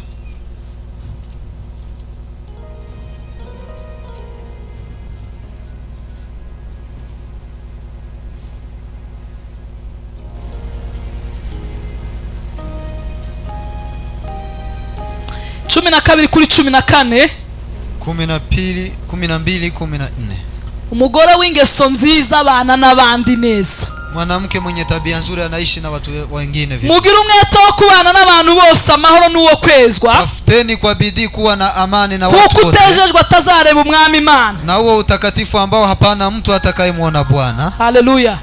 Mugira umwete wo kubana n'abandi bantu bose amahoro. Tafuteni kwa bidii kuishi na watu kwa amani. Kuko ibyo ugomba kubishakana umwete kubana n'abandi amahoro. Ni lazima utafute hiyo kwa bidii. Ugomba gushaka kubana n'abantu bose amahoro. Tafuteni kuishi vizuri na watu. Ugashaka kwezwa. Ukagira umwete wo kwezwa. Unakuwa na bidii ya kutakasa. Kukutekeshwe. Kwa sababu asiyetakaswa ntazabona Imana. Hata muona Mungu. Uzubana n'abandi gute? Je, unaishi vipi na neighbors? Ko turavuga ni imibanire. Hiyo yote tunasema ni vile watu wanaishi. Ikindi kandi. Jambo lingine. Tugomba kugira urugendo ruboneye. Lazima tuwe na safari safi. Haleluya. Amen. Tugomba kugira urugendo ruboneye. Tuwe na safari safi. Tugomba kugira urugendo ruboneye. Tuwe na safari safi. Tugomba kugira imitima iboneye. Tuwe na mioyo safi. Abakorinto ba mbere 14 kuri 15. Wakorinto wa kwanza 14:15. Nidushaka reka dusoma Abakolosayi aho k'Abakorinto ni bwa bwenge nabuvuzeho ntacyo bitwaye. Wacha tusome Wakolosayi. Kugira urugendo ruboneye. Kuwa na safari safi. Haleluya. Amen. 1:10. 1:10. Aravuga ngo mugende nk'uko bikwiriye ab'umwami wacu. Mumunezeze muri byose. Mwere imbuto z'imirimo myiza yose kandi mwunguke kumenya Imana. Amen. Semeni amen. Mugende uko bikwiriye ab'umwami. Mwenende kama ulivyo wajibu wenu. Haleluya. Mugende uko bikwiriye ab'umwami. Mwenende kama ulivyo wajibu. Hari ingendo y'abana b'Imana. Kuna mwenendo wa wana wa Mungu. Hari ingendo y'abana b'Imana. Kuna mwenendo wa wana wa Mungu. Hari uko abana b'Imana bifata. Kuna vile watoto. Hari uko abana b'Imana bicara. Kuna vile wanavyoketi. Hari uko abana b'Imana bahaguruka. Kuna vile wanasimama. Hari uko abana b'Imana baryama. Kuna vile wanalala. Mugende nk'uko bikwiriye ab'umwami. Mwenende kama ulivyo wajibu wenu kwa Bwana. Haleluya. Amen. Urugendo rwacu rubonere. Mwenendo wetu we safi. Tukagira urugendo rwanduye. Usikuwe na mwenendo. Tukagira urugendo rutameze neza. Urugendo rwawe rwose. Mwenendo wako wote rubonere. Uwe safi. Haleluya. Uzugera nimugoro uvuge ngo Mana we urugendo rwanjye rumeze gute. Jioni umulize Mungu safari yangu iko vipi. Izi ngeso zanjye urabona bite? Unaonaje tabia zangu? Ujye ufata umugoroba wisuzume. Kuwa jioni moja. Ujye ufata umugoroba utekereze. Jioni moja ufikirie.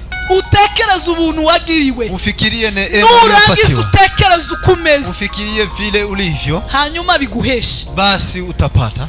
Uca bugufi imbere y'Imana. Kunyenyekea mbele. Kugira ngo buri munsi. Ili kila siku. Genda uko bikwiriye ab'umwami. uenende kama umunezeze na kumfurahisha katika kila jambo. Kunezeza Imana muri byose, kumfurahia Mungu, kumfurahisha Mungu kwa kila jambo. Baeno kibanejeje Imana habe no kurya kwabo, mukurya hata wanapokula hata Imana agezireba Enoka karya afite ubukiranutsi, alikula kwa haki imyaka 340 ukirana miaka 300 ugendana n'Imana, unatembea na Mungu.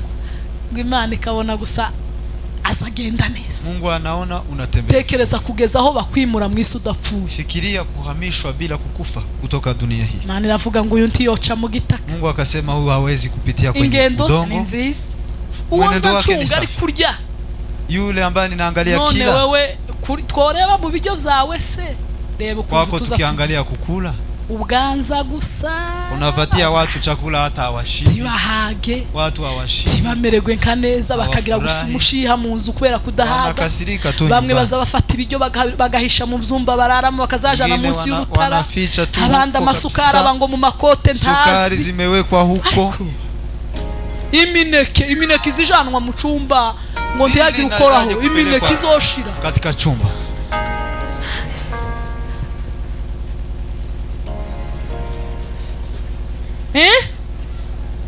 Abapangaye ngo ntibaza barya ku nyama, ibo ni itegeko, ni ibishimbo gusa. Wale ambao wanapanga kwako wanakula tu maharagwe. Umupangaye ngo ntazagwa mata. Hawakunywa. Nani shime ko abapangaye babashira. Umuntu wese ari mukubona bidaciye akaja mu kazuki. Asante kwa sababu hiyo kelele imeishaisha. Tiwakomeza kurya mudahaze kandi ufite amaboko. Ese ubundi umuntu urya mudahaze kubera ko ufite amaboko. Bila kushinda na ushaka ibyo. Ni kweli enda ukajitafutie. Pabo mugiro. Yo, ariko Kenya ni sawa. Ngo ntabapangaye bagira. Sawa. Aho ngaho icaco ntikibafasha. Hapo hamuna kesi. Ntawo kabisa, muri abakozi narababonye cyane. Nyinyi wafanya kazi. Haleluya. Amen. Haleluya. Amen. Urugendo rwacu ibintu byose rubonere. Mwenendo wetu na kila jambo likuwe safi. Haleluya. Uzubu umugore w'umukristo bakwizere mu muryango na uaminike katika familia. Bakwizera nukuri. Uaminike. Uzugira urugendo ruboneye. Bamwe bari mukubesha abagabo ngo ndaje hagasimbazi ni hehe mu mwitawuni ni. Hano ni Kasarani. Ahandi hirya Kasarani. Kayore. Ukabwira umugabo ngo ugiye Kayore. Yaje akumva ugeze ka Uganda. Akisikia anasikia uko Kampala sasa. Hakaba ubuga indege zaraje. None kugera Kigali ni isaha. Isaha sino bageze ngakora ibyo nkora ngagaruka. Kwa saa moja naweza enda na nifanye mambo yangu. Ubabana n'abakobwa byaroroshe. Washatse gukora ububandi. Dubai ngira ngo ni nk'amasaha kane. 5. 4 cyangwa 5. Dubai ni masaa 4 tu ama 5. Wotaramira Dubai. Unaweza enda huko. Ubwiye mama wangu ugiye mu mujyi. Kiambia mama yako unaenda town. Ufite tike ya sangapi? Ukiwa na tiketi ya sangapi? Nijoro mugasangira ku meza. Umwana avuye Dubai. Na mtoto anatoka Dubai. Kuko byaroroshe. Ufite sugar daddy se gutanga $600 akakwishura indege. Ukiwa na huyo mtu sasa kutoa pesa ni rahisi. Ari ku rugendo rwawe. Safari yako ruzerubonera. Ikuwe safi. Urugendo rwawe. Mwenendo wako ruzerubonera. Uwe safi. Urugendo rwawe. Mwenendo wako ruzerubonera. Uwe safi.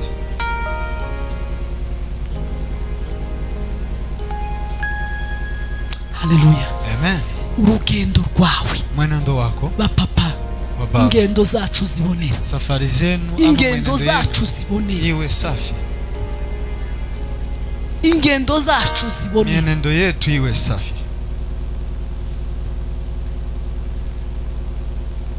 Imana ize yicara mu gitondo ibone ko ruboneye, nijoro ibone ko rubone, izi kureba. No timukaza mutinya amaso y'abamama y'abadamu banyu. Muze mutinya ari amaso manini azareba isi nijuru ngo akareba munsi y'utari ibintu byose ikabibona biri gutya bibona byose. Anaona kila kitu. Ayo maso niyo afite agaciro. Macho hayo ni umuntu yamenye yogenda neza. Na mtu akitambua macho hayo anaweza kujichukulia.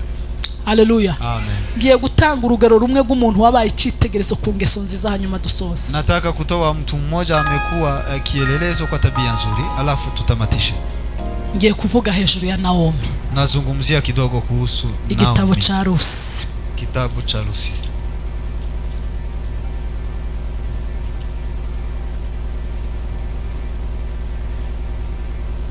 rimwe kuri 16 igitabo ca Rusi 1:19 haravuga ngo Rusi aramusubiza ati winyingingira kugusiga no gusubirayo ngo ne kugukurikira kuko aho uzajya ariho nzajya kandi aho uzarara ariho nzarara ubwoko bwawe nibwo buzaba ubwoko bwanjye Imana yawe ni izaba Imana yanjye aho uzagwa niho nzagwa bahampambe nihagira ikizadutandukanya atari urupfu Uwiteka azabimpore ndetse bikabije amen.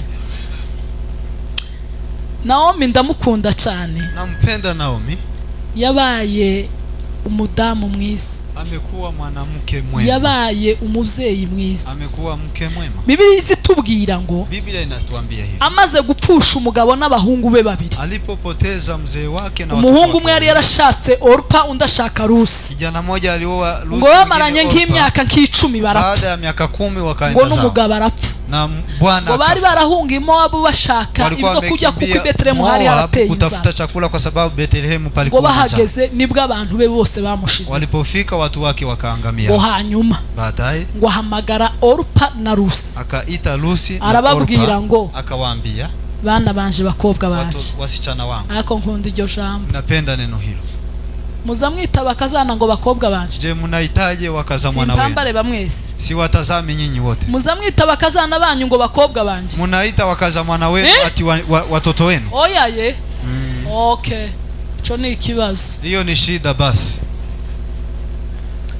Arabahamagara arababwira ati none murabona uko bimeze. Akawaita akaambia tazama vile ilivyo hali. Ndasaba ko musubiri wanyu mukaja gushaka. Naomba mkarudi nyumbani kwenu na kuko njewe mubonye uko byangendeke. Kwa sababu umeona vile imefanyika. Ngo bararira. Wakalia. Ngo baramusoma. Wakamubusu. Ngo banga kugenda. Wakakataa, wakashindwa kwenda.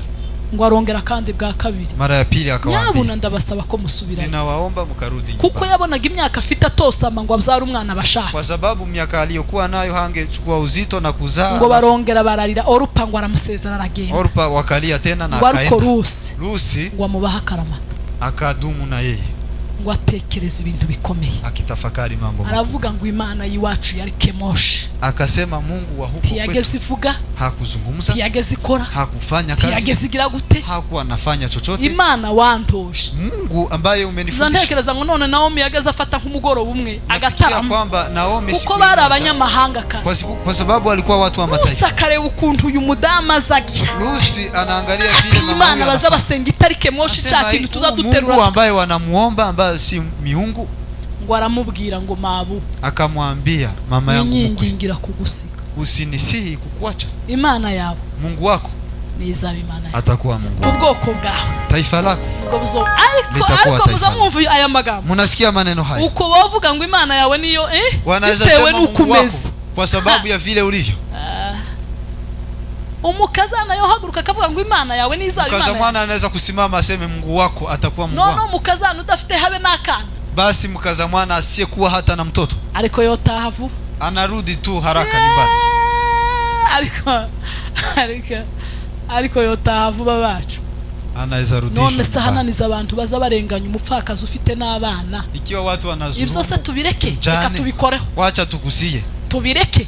Ahananiza umupfakazi azapfakara agasigara n'abana batanu. Hata si wanazulumu mjane akiwa na watoto ibintu zose bikamushira. Mnakula mali yake yote mnamaliza. Nkabarariye. Ng'ombe zimekuliwa. Utuntu baramaze. Kila kitu wamemaliza. Umupfakazi umwe wasigaranye abana. Mmoja ambaye amebaki na watoto. Utarasigaranye n'umwe. Basi asiyebaki na mtoto itakuwa. Utarasigaranye n'umwe. Asiyekuwa na mtoto. Nukumwirukana bakazavuga ati toka. Ni kumfukuza toka nenda. Ariko hashimwe Naomi. Asante kwa Naomi. Ni umuntu mwiza. Ni mtu mzuri. Rusi aravuga ati mabu Imana nakubona. Ingeso nziza nakubona. Tabia nzuri nizoona. Sibuze n'ukuntu uzumbwira neza ngo mukobwa wanjye. Na vile unavyoniambia msichana wangu. Sizokureka pe. Sikuachi. Imana yawe nizaba Imana yawe. Mungu wako atakuwa Mungu wangu. Aho uzajya niho nzajya. Utakapoenda mimi. Aho uzarara niho nzarara. Popote utalala. Ubwoko bwawe nibwo buzaba ubwoko bwawe. Imana yawe nizaba Imana yawe. Wako atakuwa Mungu wako. Aho uzagwa niho zagwa bahamba. Hali utakufa ni hapo pia nitakufa. Nihagira ikintandukanya nawe atari urupfu. Kitu kinitenganisha na wewe pasipokuwa kifo. Uwiteka azabimpore ndetse bikabisha. Akani azibu. ariko umuntu utarakweretse ingeso nziza uwo mubwiriye indahiro. Mtu ambaye haja kuonyesha tabia nzuri unaweza kumwapatia kiapo hiki. Uwo mubwiriye indahiro unaweza kumpatia kiapo. Nukuvuga ati man narabuze ikinkura muri uru rugo. Nimekosa kile utaniondoa hapo. Kamuvuga bwaca ati ndataha. Kesho hiyo unaenda nyumbani. Nta kintu nta cyagukuruye. Kwa sababu hakuna kilicho kuvuruta. Ariko Naomi kubera ingeso nziza. Lakini Naomi kwa sababu inshuro yagendaga avuga ngo bakobwa banje mukobwa wanje ni inshuro zigera nko muri zine. Alisema wasichana wangu mara 4. Imvugo nziza. Usemi mzuri. Uziko imvugo nziza zituma abantu bagukunda. Usemi mzuri unafanya watu. Uziko imvugo nziza iruta ibintu byose. Usemi mzuri ni zaidi kuliko vyote. Kuvugwa neza. Kuzungumziwa vizuri. Biraruta ibintu byinshi zahabu. Ni zaidi ya dhahabu na Haleluya. Amen. Biblia zivuga ngo baragenda barajana. Biblia inasema wakaenda. Bigana n'abakristo batazabihanganira ibibazo iwe yamayereke y'amavumilia katika shida. Rusi ngo ajana na nyirabuko. Rusi akaenda na mama yake. Ngo bagezeyo. Walipofika baranejeje cyane. Nilifurahi sana. Kugeza igihe Rusi ngo yageze aja guhumba. Rusi alikuwa akienda kutafuta chakula, analetea mama yake mkwe. Akagenda. Anarudi, anamletea. Ngo bucahura na Boaz. Siku nyingine akakutana na Boaz. Akabarikiwa kupitia Boaz. Imisengesho imere y'umutima icyo nsaba tugumane niba mugiriye umugisha. Haleluya. Amen. Boaz ngo ageze mu murima abona Rusi. Boaz alipofika shambani akamwona Rusi. Akasema huyu msichana ni nani? Abaza basa ni nani huyu? Baramubwira ngo ni wa wundi. Wakamwambia ni yule. Yule. Umwe wazanye na Naomi. Yule aliyekuja na Naomi. Boaz yamubwiye neza. Boaz alimwambia vizuri. Ngo numvise neza wagiriye nyoko. Nilisikia wema uliotendea mama yako mkwe. Twarayumvise iwacu. Tumesikia wema wako. Mu bwoko erega bazazumva. Katika taifa tumesikia. Ukuteye barakuzi. Vile ulivyo watu wanajua. Nubwo kwigira. Hata ukijificha ficha. Abantu baraziranye. Watu wanajuana kweli. Biblia iravuga ngo aramubwira none ntuzongere kuzaza uje inyuma uzujana n'abasaruzi. Biblia inasema akamwambia usiende nyuma uende na wavunaji. Mugende mbese hose urahemere. Yaragarutse agarukana umusaruro mwinshi. Alirudi. Ngo nyirabuko aramubwira ati none byagenze bite nibwo yavuze amakuru ya Boaz. Imekuaje sasa? Ya amubwira ukuntu yamubwiye none ngo azasarure nta kibazo. Na vile alimwambia ukuje tu uvume. Naomi yirindaga. Kwa sababu ya vile Naomi alichukulia. Ngo mwana wa ntukazugenda aho batakubwiye. Akasema usiende hapo ujambiwe.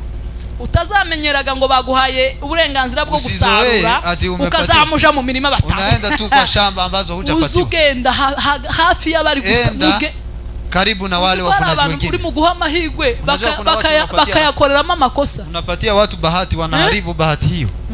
Mu guha abantu amahirwe wubaha abantu bakazama gusuzugura. Ukiheshimu watu wanakudharau. Kubera ko baciriye bugufi. Kwa sababu umenyenyekea kwa wao. Wanataka kukukanyanga. Kabwira umuntu ngo nta kibazo uzuzu udahe ku birayi nawe uteke. Akamaza n'umufuka wa 50 akamayo. Analeta ngunia ya 50 ya kilo 50. Aramubwira ngo mwana wanjye ntukaje aho batakweretse. Akamwambia usiende mahali ambapo hujaambiwa. Tudatinze Rusi kugeza igihe yabyaye. Ikafika wakati Rusi akazaa. Akabyara Obedi. Akazaa Obedi. Biblia izivuga ngo abavyeyi baravuga ngo wa mukobwa wakugiriwe umumaro kurusha abahungu. Biblia inasema yule msichana amekuwa wa maana kuliko wavulana kugira akamaro k'abasore barindwi. Unajua kuwa na dhamana. Ariko muza hana abahungu barindwi batemye. Mnajua mahali ambapo vijana 7 walikata shamba. Muza abahungu bahaze neza bagatema ahantu abantu barindwi. Vijana 7 wameshiba vizuri wakakata shamba. Ngo abadamu bama bavuga. Wale wanawake wakasema. Ariko nawe Rusi nawe yari umunyengeso nziza. Rusi alikuwa mwenye tabia nzuri. 4:13 4:13 nuko Boaz acura Rusi abo umugore we ajyamana na Uwiteka muha gusama inda byara umuhungu. Abagore babwira Naomi bati Uwiteka himbaze utarakure tudafite umucunguzi icaduha akaba ikirangire mu Bisiraheli kandi agasubiza intege mu bugingo bwawe azagutunga mu bukecuru bwawe kuko umukazana wawe ugukunda akugirira umumaro uruta abahungu barindwi ari we umuvyaye. Naomi ajyana umwana we amushira mu gituza ce aba umurezi we. Yeme umuntu umwe azarusha agaciro imisoro 7. Imisoro yihuse niza. Imisoro yihuse niza abantu b'abahungu batarashaka. Vijana 7 wakuje tu hapa. Wale ambao hawajaoa. Cyangwa abagabo bakiri bato muze mwihute bari. Abahungu bakiri bato ni bazi. Bakiri bato ya mwana. Abagabo ntacyo muze bato.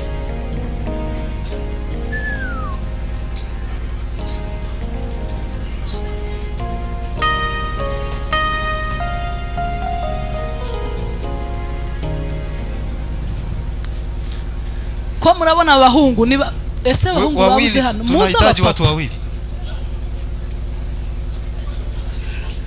Nta kibazo ntaco bitwaye n'urugero gusa baremereje mubaye 8 mugabanuke mube badindwe mutekereze ko murabona abahungu hawa vijana mwababonye mumewaona uzi ko umuntu azagira ingeso nziza najua mtu anakuwa na tabia akaba yoruta abagore 500 badafite ingeso nziza anakuwa bora kuliko wanawake 500 wenye tabia mbaya. Mtu mmoja tu ashobora guhindura quartier yose anaweza kubadilisha kijiji ikaba nziza kandi yari mbi. Umuntu na ilikuwa mbaya ibaze kuvuga ngo umudamu urebe nkuko bakamavuga ngo ngiza akamaro karuta mwebwe wanasema kwa mfano yeye amekuwa wa maana kuliko nyinyi wote hivi. Muzi ukuntu mumeze mnajua vile muzi ukuntu mufite imbaraga mnajua vile ariko Rusi lakini Rusi urukundo yakunze nyirabukwe upendo ambaye amependa rwagize umumaro kurusha abahungu barindwi umekuwa wa maana kuliko wanaume ama vijana 7 Imana ibahumugisha Mungu awabariki sana urukundo yakunze nyirabukwe upendo ambaye amependa mama yake rwagize umumaro umekuwa wa maana kurusha abahungu barindwi kuliko wavulana ama vijana. Umumaro w'abahungu barindwi maana ya vijana 7 Rusi yarawurushije. Rusi amekuwa zaidi ako ko mumva ico kintu ahantu hari gutema abahungu barindwi mahali ambapo vijana 7 ahantu hari gutanga amafaranga abahungu barindwi mahali ambapo vijana 7 wangekuwa ahantu h'umumaro w'abahungu barindwi mahali ambapo Rusi wasigaye nta mugabo Rusi aliyebaki bila mzee wake wagize umumaro kurusha abahungu akawa wa maana kuliko vijana hawa kuko amuzariye kwa sababu wakaba yongeye kugira umucunguzi. Amepata sasa Biblia isivuga ngo Biblia inasema ngo Naomi ngo ajana uwo mwana akapeleka mtoto wamushira mu gituza cye akamweka kifuani waba umurezi we reka ngaruke kuri bakina mama ba mama nabo wacha niregee kwa ako musige mwanga kurera munakataa kulea reka mwumva ishuri ya mukecuru kia huu mama uba abantu bose babaye abanyakizungu watu wote wamekuwa watu nta mugore ukuze nta mugore muto hakuna mama mkongwe wala mdogo ngo mujane beba peleka singikunda kajaga sitaki kelele ngo nareza banje bara ngo nimelea watoto wangu bari baramvunye ariko muzeyi Imana mubabarire asamehewe huyo mama asamehewe Imana kubabarire Mungu akusamehe. Mwumvishe Naomi Umesikia Naomi ngo yamujanya mushirahe ngo arongera mugira gute akamulea muzamushira buzukuru mugatuza munaweka wajukuu kifuani tago gambazi ngo bakazana bahaguruke baba mwasi si wajui lakini wakaza mwana wangewaibisha hapa umwana wabona arabyaye no gufata indahekana yacutse biri mu kukunanira hata kuchukua mtoto mmoja tu inakuwa shida wasichana pia wanasumbua ya makosa ya mbere ntituyavuze ariko ubuhaje n'izindi mbabazi musare abantu bamenya agaciro k'umwana cyane watu walijua dhamana ya mtoto wabona kana kukuva ukamuwanga ukiona mtoto aondoke kwa kandi atari kubera ubwome ushaka kubarira kubera imbabazi unataka tu kuwalea kwa sababu ariko none tureke imbabazi n'ibindi uzubona kana kacukiranye ukavuga ati mwana wanje we kazane una mtoto amepata mdogo wake unakuja kuja nikusaidia ama tu unaweka tu kucha hivi Mbaye wewe ngo singifura we unasema mimi sifui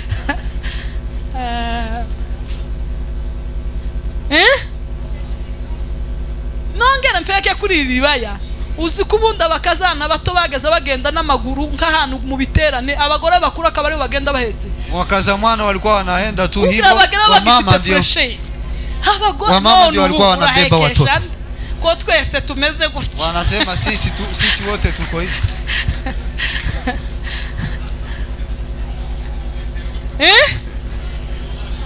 urahekesha utapatia nani mtoto mwese muri muguhurira muri saro inzara n'ugusongoza nyinyi wote mwese n'ukumatika munachonga kucha munaweka kucha araja guteka gute mwese muzi ko mutazamukora mu mbabura ariko mwebwe muzamukora Imana ibaho umugisha nyinyi hapa mnafanya kazi hano ntabakozi icoco gose mwebwe nubwo mwosiga murabizerwa kabisa nyinyi ni waaminifu ariko namwe nutugaze twaje muracakora amakara lakini nyinyi pia ni gaze zinawasaidia na magaze kuko ukunda umusa ntimwokora mu makara vile mnavyofanana amwezi sumbuana na makara iwacu Kigali kubera ukunda abana bari mu gusiga inzara uri mu kumubwira ngo ngwino ushirira amakara kubera isombe akazama yaba yagiye mu gikoni yaba yagiye mu gikoni wenda nta mukozi bafite agakoresha ishashi itabihari hariho tantine mbese tantine we ashinzwe kongeraho amakara gusa teka ariko tantine azadaha amakara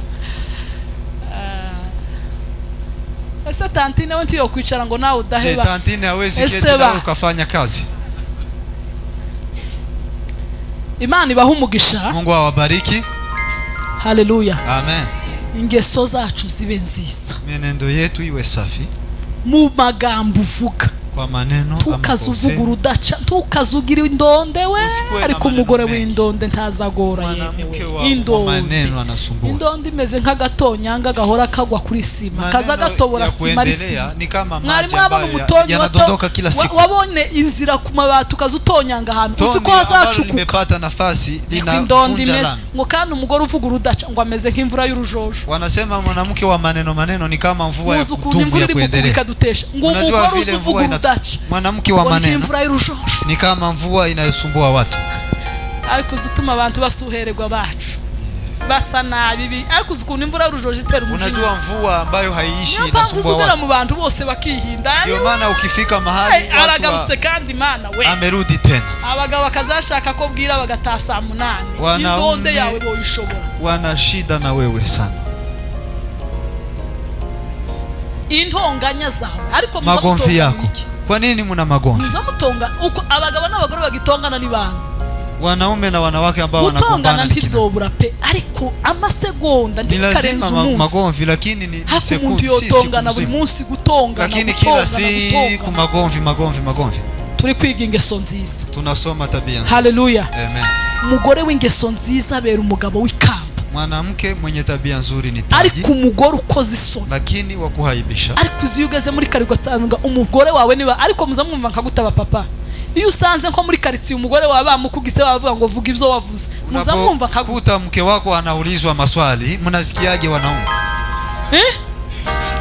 ukamusanga karitsiye yose ngo papa kana ngugende wiyamuye umugore ngo yarananiranye nenda ukamkataze huyu amekuwa shindikana nyine hari ukuntu uza wihagarati madadu utahe kuna vile tu unasema madamu tuende nyumbani ariko uzugara ukavuga ati nashatse na lakini hapo tu unasema nimeoa ariko uziyo muri karitsiye bavuga ngo uriya mugore kanaka numwize katika kijiji wakisema yule mwanamke wa fulani ni mwaminifu umigani hazavuga ngo abagore benshi bagenza neza ngo ariko midhani nasema wengi hufanya vizuri urabaruta lakini wewe ni bora zaidi uzarebe nko mu bukuye muhagaze maze bakavuga umugore wawe neza uzawumva katika harusi wakitaja mke wako vizuri ngo mama kanaka kuva yagira muri rugo mama fulani alipofika katika familia tumebarikiwa twarakundanye tumependana twagize amahoro tumekuwa na amani umugabo none azavuga ati madaguma mu hari abato kugira ngo merci nyine kwa kundi kwacu kuna wengine hawezi kukuambia asante kwa sababu ariko naweza avuga mu mutima yeye moyoni anasema tinashatse neza nimeoa vizuri ariko ibazi familia yose yahituka umugore wawe familia yako ikitusi mke wako usugira ubwoba usugira iceye unaogopa na unakuwa na shida n'aba mama twatinze gakuba mama wenda mushumba zatinda ku bagabo nawe basi ko ndavuga ba mama kuko niwe teme ba wanaume kwa sababu mimi nimeuguzia wa mama mumva mvuga abagabo mimi mnasikia nikizungumza mvuga mbavuga simpamba vuga si wazungumzi ko ndavuga ba mama kuko niwe bazungumzia wa mama kwa sababu ni wao Imana idufasha tubicitegerezo cingeso nziza kuwa kielelezo kugira ngo abagabo bacu tubahindukirira ikamba ryizahabu ili tuwe taji kwa Bwana tubona wese umugabo avuga ati kabisa tutazama Bwana waseme kweli data bagirire neza Mungu awabariki asante.